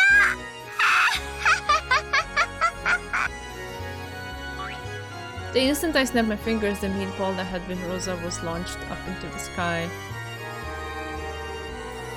The scene could be seen as a stealth backstory for Beato, and how she may have been corrupted. I don't know what to make of it. After being enveloped in a golden brilliance, she returned to her original form. It was as simple and easy as returning dried seaweed to its original form, and anyone could do it, if they were a witch. That vacant look on Rosa's face had to be because of the joy from having that dream she had given up on as a child made into reality. Yeah, definitely, that's exactly what it is. Definitely, probably. Here it is. Next is the mountain of cake. In an instant, the sky was covered and became patterned black and white like a chessboard. The almost transparent white part was her favorite gelatin cheesecake. The elegant black part was a slightly bitter gâteau au chocolat. They were a ceiling, they were a mountain, and those several billion cakes were thrown down towards Rosa. If you piled those cakes up, they would surely be taller than Everest. So they probably weighed. I'm not too sure, but it was probably heavier than all cakes across Japan put together.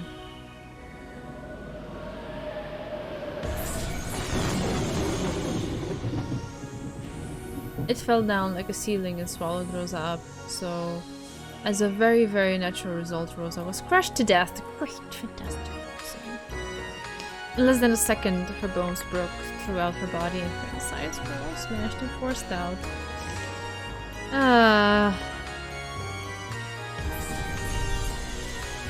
And yet still an even greater number of cakes piled up on top, and Rosa ended up as a layer of jam wedged between the cakes.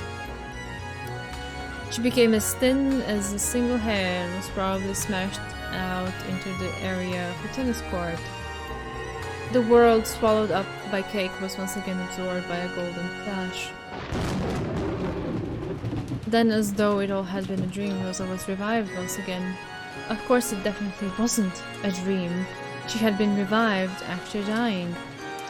By that point, death, which most humans only have to experience once after they are born, had already been experienced repeatedly by Rosa. In other words, she had gone through that which humans cannot, the precious experience of dying more than once. How is that precious?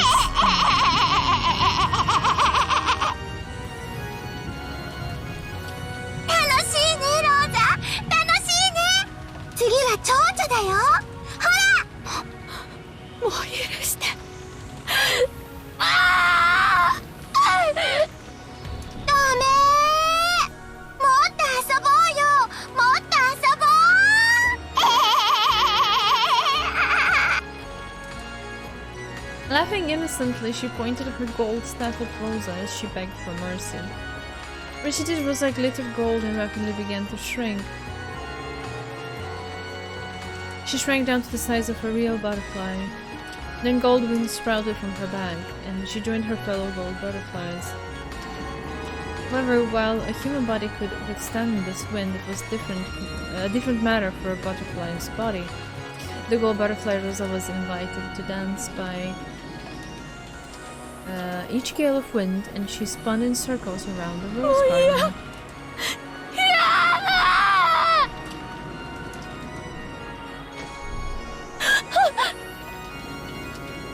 Patricia, oh my god. A gentle bed caught her as she tired from dancing, sorry. I didn't think I would find anything in this novel that would be more annoying than the initial bad teacher's cackle, laughter kind of thing. I think this is it. I think I dislike it more. It was a soft knit hammock in the shadows beneath the roof of the arbor. It's an acquired taste. Oh god, I don't think I will ever acquire it. The owner of that hammock lumbered into view, welcoming its rare guest who had wandered in on this stormy night. That owner, which should have been small enough to crush in the palm of her hand, now looked as big as the top of a canopy bed to Rosa.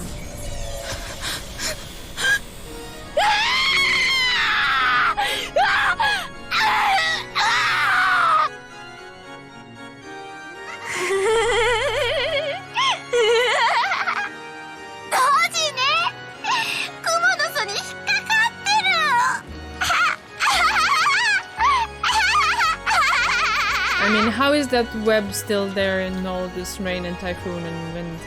今度はクモとダンスなのね。懐かしいわね。クモの巣を見つけては石粒を投げつけて遊んだの。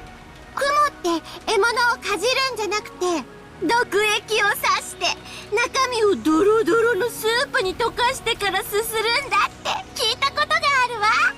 ねえローザ覚えてる？わざと蝶々をクモの巣に放ってどうクモが襲うか眺めて遊んでた時のこと。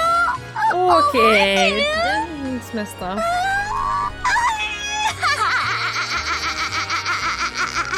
覚えてないわね。あなた小学校に上がる前だったと思うもの。今度はよく見れるわよ。しげしげとね。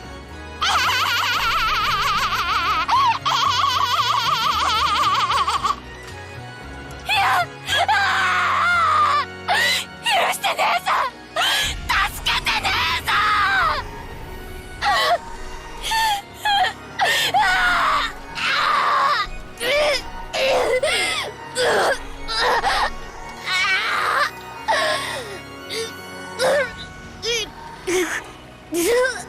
The scene in particular was the worst for me in the entire VM. That's some primal fear stuff. It's oh my god. あいつやるな。実に自由に魔法を使いこなす。I didn't think there would be much that could top off the ending of last episode, with Rosa being tortured by Beatrice, but I mean, poor Rosa, she has it really hard.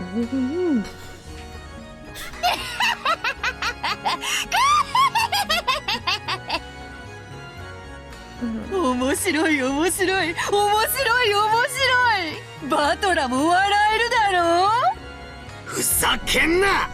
もう止めろ。何が楽しいんだよ。おかしい。てめえおかしいぞ。こんなことをして何が楽しいってんだ。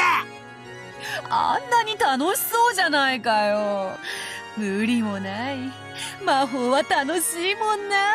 思い出すよ。わらわも魔法が使えるようになった時はすっごくはしゃいだもんさ。ああ、わかるぜわかるぜ。あのはしゃぎっぷりが心の底からわかるさ。この喜びや感動。バートラには共感できないんだろうな。ああ、残念残念。バートラだってわらわを認めればいつだって魔法を教えてやるぞ。人間の束縛を逃れた瞬間の喜びは筆舌に尽くしがたい。そなたに教えてやりたいよ。あの喜び、あの感動。そなたの生み出す魔法の世界もぜひ一度見てみたいもので楽しくなってきただろう。魔法が使いたくなってきただろう。魔女もなかなかに楽しいものであるぞ。そなたには特別に教えてやる。一緒に空を飛ぶ喜びとか、一緒に海を潜る喜びとか、人間の制約を超えた瞬間に知る世界がどれほどに広かったのかという感動をそなたにも教えてやる。 How amazing it must be that to her, or to them, because they're two different characters, in this hypothetical realm where they do gain magical powers. Okay, I can suspend my disbelief for a moment. How great it is that the way they express their excitement at being freed from, let's say, shackles of humanity and gaining this kind of power is by destroying things. Amazing. Bravo. Great, great, great, great. My respect for that is underground. そしたら楽しいだろうな。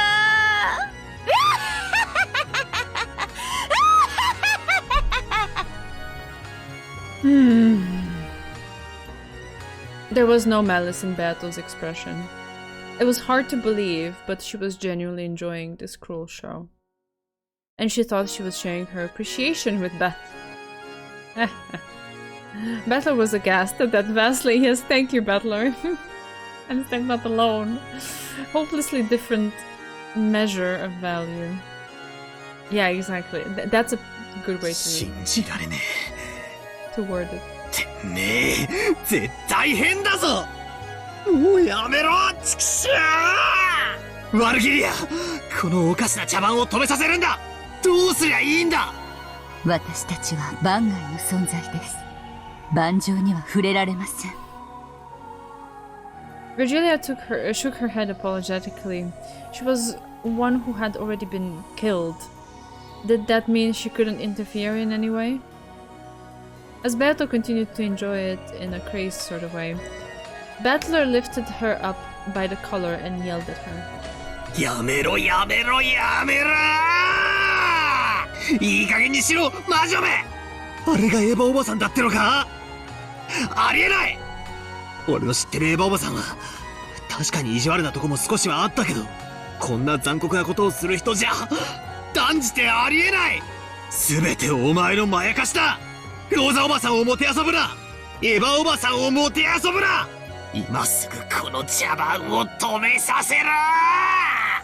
だからローザと遊んでいるのはもうわらわではないというに、新しきベアトリーチェだというに、そんなにギャーギャーわめくほどに残酷か？そなたもこういうの実は結構好きだろうが。What? Where is this coming from? 実 Why は would ちょっ he ぴり be? 魔法に興味を持ってきて。あいた。何をする？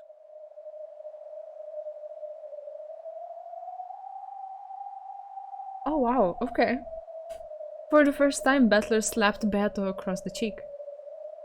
Beato didn't know why something like that would be done to her, and a stunned expression rose to her face.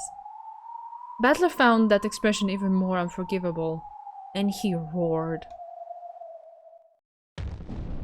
ああ！これが面白いだ！お前の頭はどうなってんだ！死ね！頭を輪切りにして、てめえで覗いてみろ。絶対に中身がごっそり抜けてるぜ！今すぐやめさせろ。この悪趣味な茶番をやめさせるんだ。俺はお前を許さない。よくもこんな残酷なことを。Yeah, he literally said it. お前のことを少しでも笑えるやつだと思ったこともあったが、俺はもう二度と勘違いしない。お前はただ残酷なだけの怪物だ。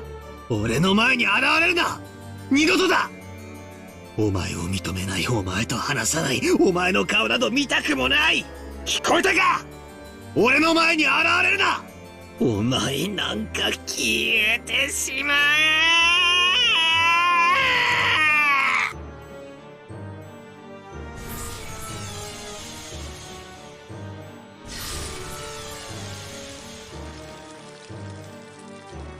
The instant battler screamed. The power that resisted the witch became a red wall which repelled Beato, knocking her back onto her butt. なんだというのだ。面白い見物ではないかよ。She spoke as though making an excuse, but the person those words were directed at, Battler, was no longer there. His figure had suddenly disappeared into the darkness. But Beato pouted her lips and continued trying to explain herself. いや、確かにちょっとあれかなとは思うが、こんなの無邪気ないたずら程度であろう？どう殺そうが、結局は生き返らせておるではないか。人間は終わりさえ良ければ何でも良い生き物ではなかったのか？のう、お師匠様。そこまでへそを曲げられるものでもある前に。She was hoping for approval, but Virgilia simply faced her with an indifferent expression. To Beato at that moment, even an exasperated face would probably have seemed better. 私から特に言うことはありません。あなたが楽しいと思うなら、いつまでも見続けていると良いでしょう。終わったら呼びなさい。それまで私も姿を消します。Following Battler's lead, Virgilia hid herself in the darkness. Left sitting there on her own, Beato didn't have a clue what was going on, and felt like she had been made out to be the bad guy. You think? なんだよ。面白いショーじゃないかよ。ちょっとは悪趣味かもしれないけど、割と面白いじゃないかよ。Unfathomably based moment from Battler. Yes, yes. I'm all for it. I love to see it. Yeah, no, I feel like Battinger really like dug her side of the argument into the ground with this, because if this is an attempt of like showing him, look, witches exist, magic exists, it achieved the complete opposite effect, because now he has even more reasons to deny it, like fiercely. なあ、ロノウェ。あそこまで怒るほどじゃないよな。I don't know if Rono is there with you. You see? Yeah, he is. Yes. お嬢様の面白いが、バトラ様にも面白いとは限りませんよ。わらわはそんなにも嫌われておるか？そりゃ確かに対戦相手だから敵同士ではあるが、座興笑い合えぬほどわらわたちは不仲だというのか？バトラと一緒に拍手できたように一緒にゲラゲラ笑い合えると思ったのに、その程度のことすらわらわは拒絶されるというのかよ。魔女だと認めぬのはいいさ。それを競い合うゲームなんだから。でもよ、顔も見ない、話もしないって、無視はいくらなんでもないだろう。わらわはそんなにも嫌われ者なのかよ。 Yes, yes, and you did it to yourself. これまでお嬢様は十分に嫌われるだけの指し手をいたしました。悪魔の私でさえバトラ様の気持ちが少しは分かろうというもの、それが理解できぬのはお嬢様が特に鈍感が過ぎるのではないかと。I don't know if he's necessarily mad at the magic. That wasn't my point. If that's what you're trying to relate it to, maybe I'm misunderstanding your statement. But he's just mad at this whole thing that's happening, and at least to me, it feels like it's like even more fuel for him to never want to ever concede and accept Beatrice, generally speaking, with her magic and her all of her like universe and whatever things she is trying to show him in this game thing situation that we're experiencing right now. I don't even know how to describe it. I don't know what the proper words are. Because this is just like in poor taste is an euphemism for this. It's too light of a phrase, but to be honest, I don't have another one at this point. That just like, if I were in a situation where someone like I was arguing with someone about something and these were the kind of moves that they pulled, I'd be like, I don't even want to argue anymore. Like I will never be in the position to accept whatever you're saying just because you're doing this weird stuff. Beatrice's behavior here made me go what the fuck back then pretty hard. I don't know if what the fuck is necessarily my reaction as well, because I do understand one thing, that she does not perceive this as being anything bad. Okay, I understand that in her conception, because people can be, let's say, endlessly revived, killing them over and over again is nothing. To her it amounts to nothing, and this is all entertainment, but she doesn't understand the perspective that the battler is coming from at all. At all.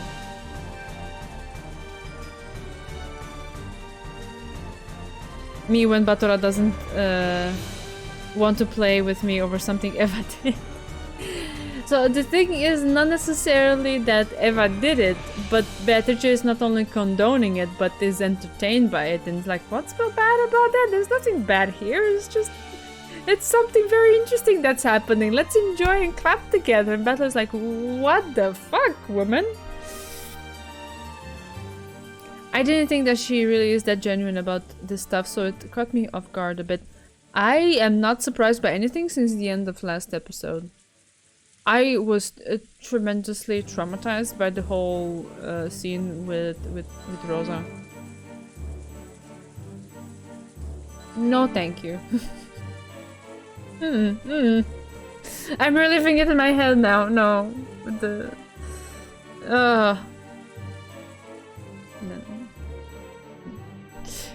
no. Let's move on. I wonder if you cannot understand that because you're especially thick-headed. うるさい、うるさい、うるさい、うるさい。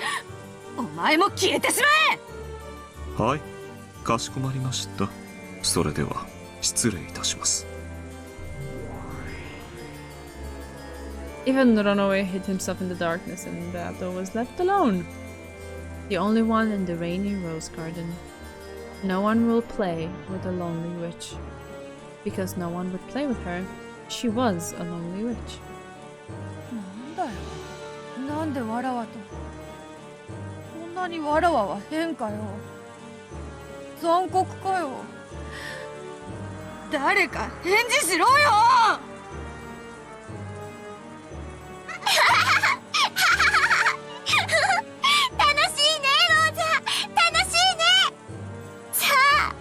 次は何をして遊ぶ？もちろんマリアも一緒に遊んであげるわ。みんなで仲良くお散歩しよう。煮えたぎるチョコレートの鍋を泳いでケーキ膨らむオーブンの中をピクニックしよ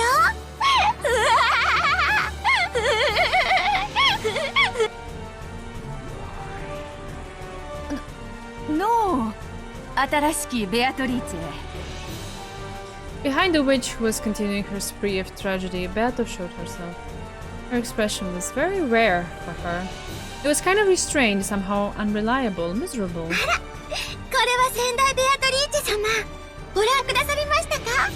魔法の力は本当に素晴らしい。魔女に生まれ変わることができたことを今ほど楽しいと思ったことはありません。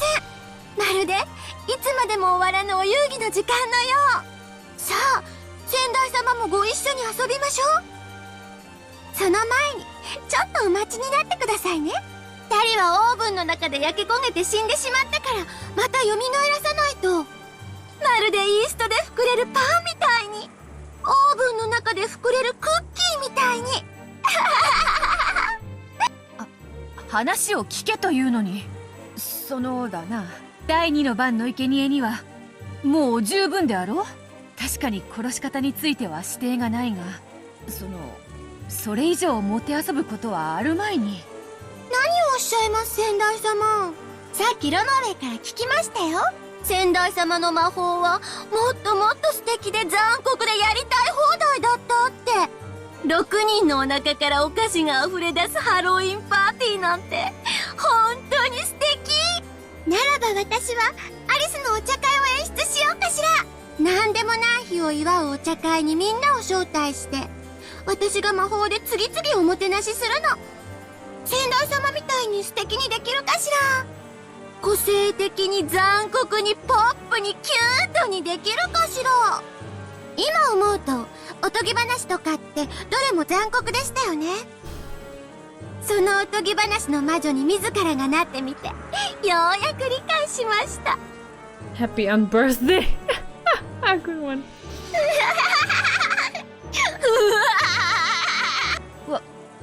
わらわもその以前までのは少しやりすぎたかなと少しは思っておるのだ。まあ黄金の魔女たるもの、少しは気品があっても良いかと思うてな。先代様が何をおっしゃってるのか分かりません。でも一つだけ分かります。今の私がどれほどを尽くしても先代様の残酷さには到底及びません。もっともっと頑張らなくちゃ。もっと残酷になって立派な黄金の魔女にならなくちゃ。だからそれはもう十分だというに。とにかくわらわの先代としての命令だ。第2の番はもう十分だ。わらわが少し手本を見せる。下がって見ておれ。はい、先代様。どんな無残で残酷でおぞましい殺し方を見せてくれるのか楽しみです。 The new witch pinched the sides of her skirt and gave a graceful bow, stepping back as an expectant gaze rose to her face. She was expecting an even more cruel magic that surpassed even herself. まあそうだな。そういう殺し方しかできないうちは半人前なのだ。わらわが上品な黄金の魔女らしい殺し方を見せようぞ。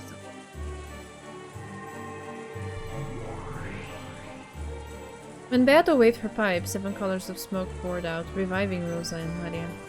Compared to how the new Beatrice had done it a short while ago, it was slightly gentler. It was probably gentler than how Beato had done it herself up until now. Rosa's consciousness had already grown dim from the pain of so many repeated deaths. But even so, she pleaded that her daughter be spared. 許して、せめてマリアだけでも許して。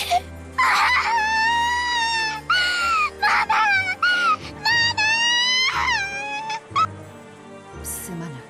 我が弟子がその少し羽目を外しすぎたようだ。その許せ。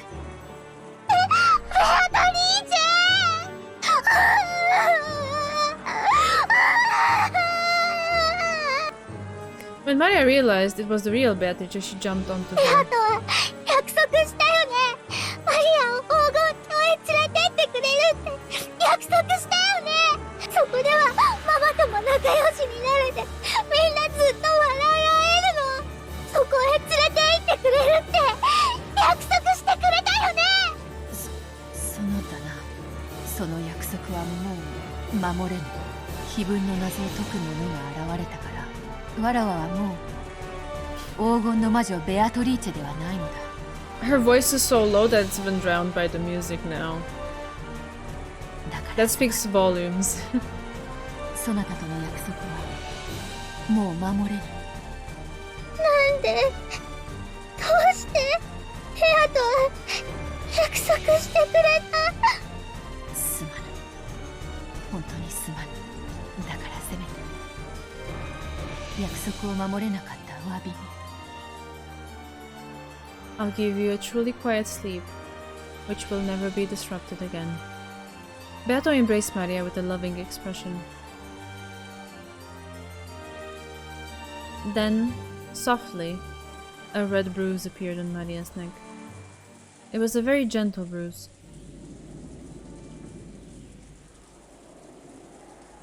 It grew redder and redder, and when it distinctly formed itself into the shape of a hand, Maria's neck tilted suddenly, peacefully, as though she had fallen asleep. マリア。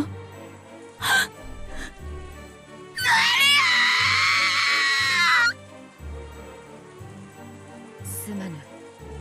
そなたが第二の番の生贄であることは謝らぬ。そういう運命なのだから。しかしその捧げ方が悪趣味であったことは謝らねばならぬ。これが最後の眠りで、もう二度と妨げられることはない。Beato softly, gently lifted her finger as though touching the empty air in front of her nose. When she did, a light breeze lifted up, making Rosa's body dance lightly, like a feather. Then Rosa's body floated lightly, and there was the garden fence with its spear-shaped prongs.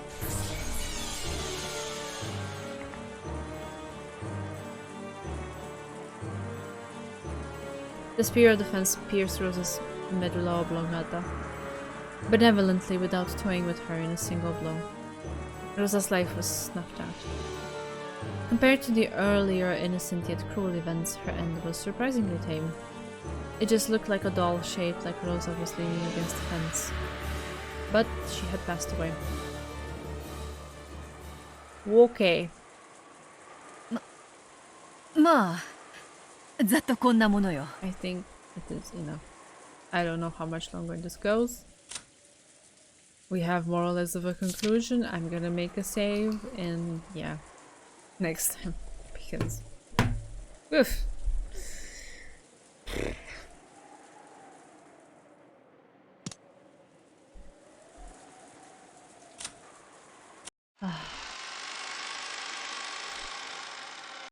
Yeah. Will it get worse? Or is this like one of the worst things? Because, oh my god, jeez. Oh, sorry, this one.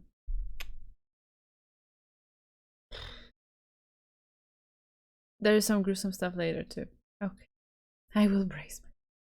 But, man. Yeah. I guess I am more or less okay with dealing with scenes that involve characters' lives ending or discovering that they have ended.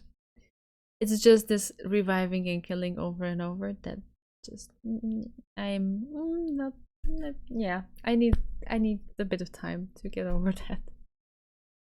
It's fine, we just need to wait until the seagulls cry again. Oh, and when will that be? Don't know. Yeah. Alright. No, thank you. It's yellow, but somehow in the light it shines very brightly. It looks white, but it's yellow. Thank you. Oh my god. It's okay. I will recover by next time. But I really needed to stop there. So I apologize if I saved it when there were like just a couple more lines left of the scene of the chapter or whatever. But it just it's enough. It's enough.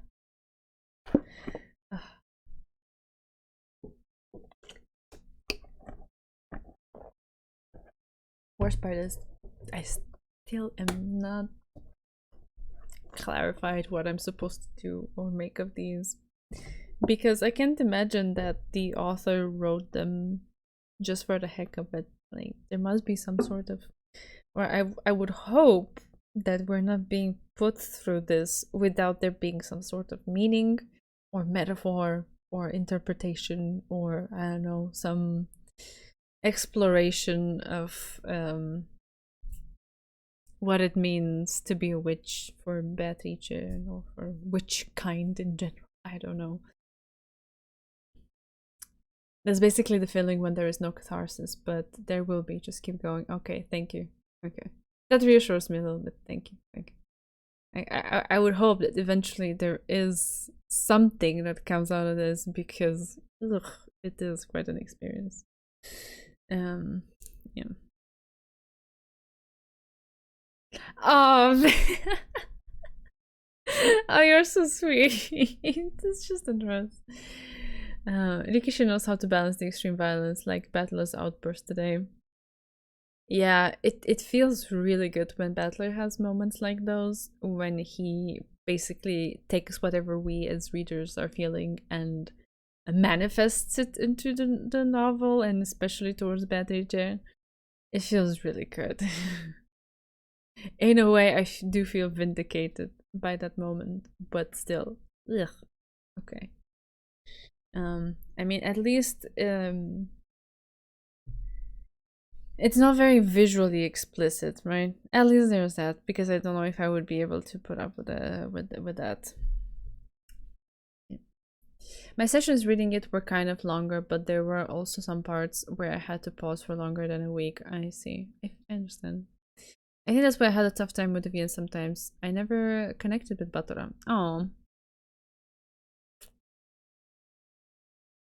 Why do you think that was?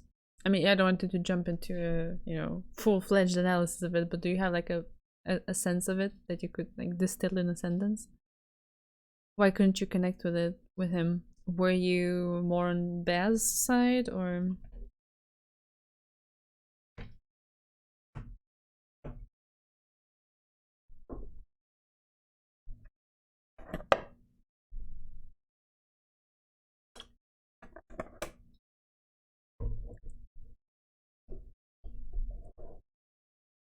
What's strange?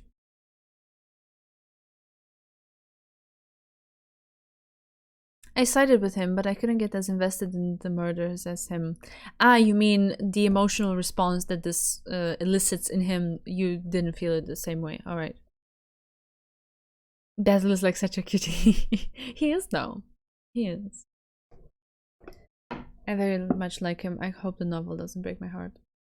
Because Burncastle is the cruelest witch, right? Ah, I see what you mean. I love kind characters. Peddler's the goatee. But Butter wasn't it for me. Okay. Okay, that's fine. It doesn't necessarily have to. I was just curious how you perceived it. I also wasn't connecting with him very much in the beginning when he was all about weird sexual innuendo jokes. That I didn't connect with.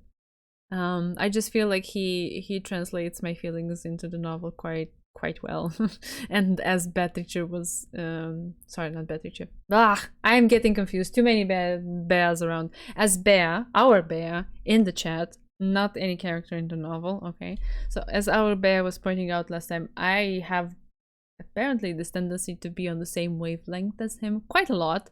Like I say something or I feel something and then he says or feels something that's more or less along the same lines, which is weird. But also it's cool to have that connection. My approach was to read through the chapters and then only afterwards really start analyzing them. My appreciation grew and grew the further I went. Like, so that's what the author was going for. Felt super rewarding. Yeah, I hope I get to have those moments, because at the moment I feel a little bit lost in the darkness. In the first four, I liked him a lot in the answer arcs. Ooh, okay, then I'm looking forward to that. I love kind characters. Burns' biggest simp. I don't think she meant that she only likes kind characters. I think she probably meant that she generally likes kind characters, and even though Battler is more or less that, it didn't really like do it. What I think is the most remarkable part about this VN is that Rikishi basically invented a new way of reading.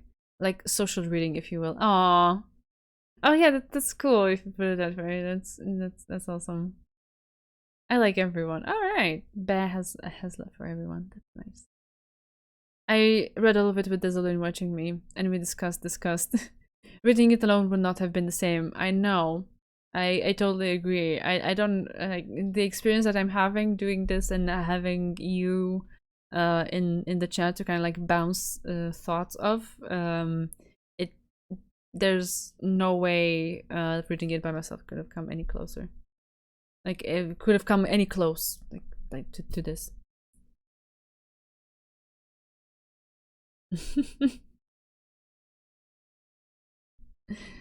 Meaning there's characters that you like more than Burn, I guess.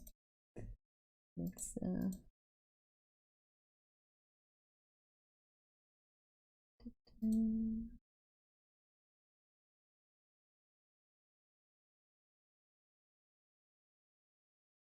Alrighty. I think because I read it alone, I internalized a lot, so some of my opinions may not align with the rest. Oh, that's alright. There's no requirement. That's actually encouraged. Your opinions are your own, and ours are ours, and it's cool when we kind of like bounce stuff off of each other and figure out, okay, why I'm coming from a different place than the others, and so on. That's when things are interesting, because if we all thought the same thing, then cool conversations wouldn't be happening. Yeah, exactly. It's your experience. That's totally fine. As we were saying in the beginning of the stream, like everyone has their own way of going about it and their own way of perceiving or reflecting things internally. There's not necessarily a right or wrong way. If there were, I would be the wrongest. There isn't, so I'm fine. I'm chill. I'm chill. Yeah. Alright. Thank you for coming along again on this journey, guys. Today was a lot, but it's a lot more palatable with you around. It's almost midnight for me, so I will go. Thank you again. It's so fun. It's so fun. So I'm looking forward for next time, and hopefully we can move on to something that's not as bad. And yeah, Bear is right. The rest aren't a monolith either. They also diverge in different ways, which is cool. This is what's nice about it. You know, we come together for loving the same thing, and then we learn more about ourselves and each other and just the world generally speaking by observing our differences and seeing why those differences arise and why we feel and perceive things in our own way. That's what's cool about it. So let's keep doing that. For now, say night night and have a good weekend. Take care of yourselves, and see you Tuesday again.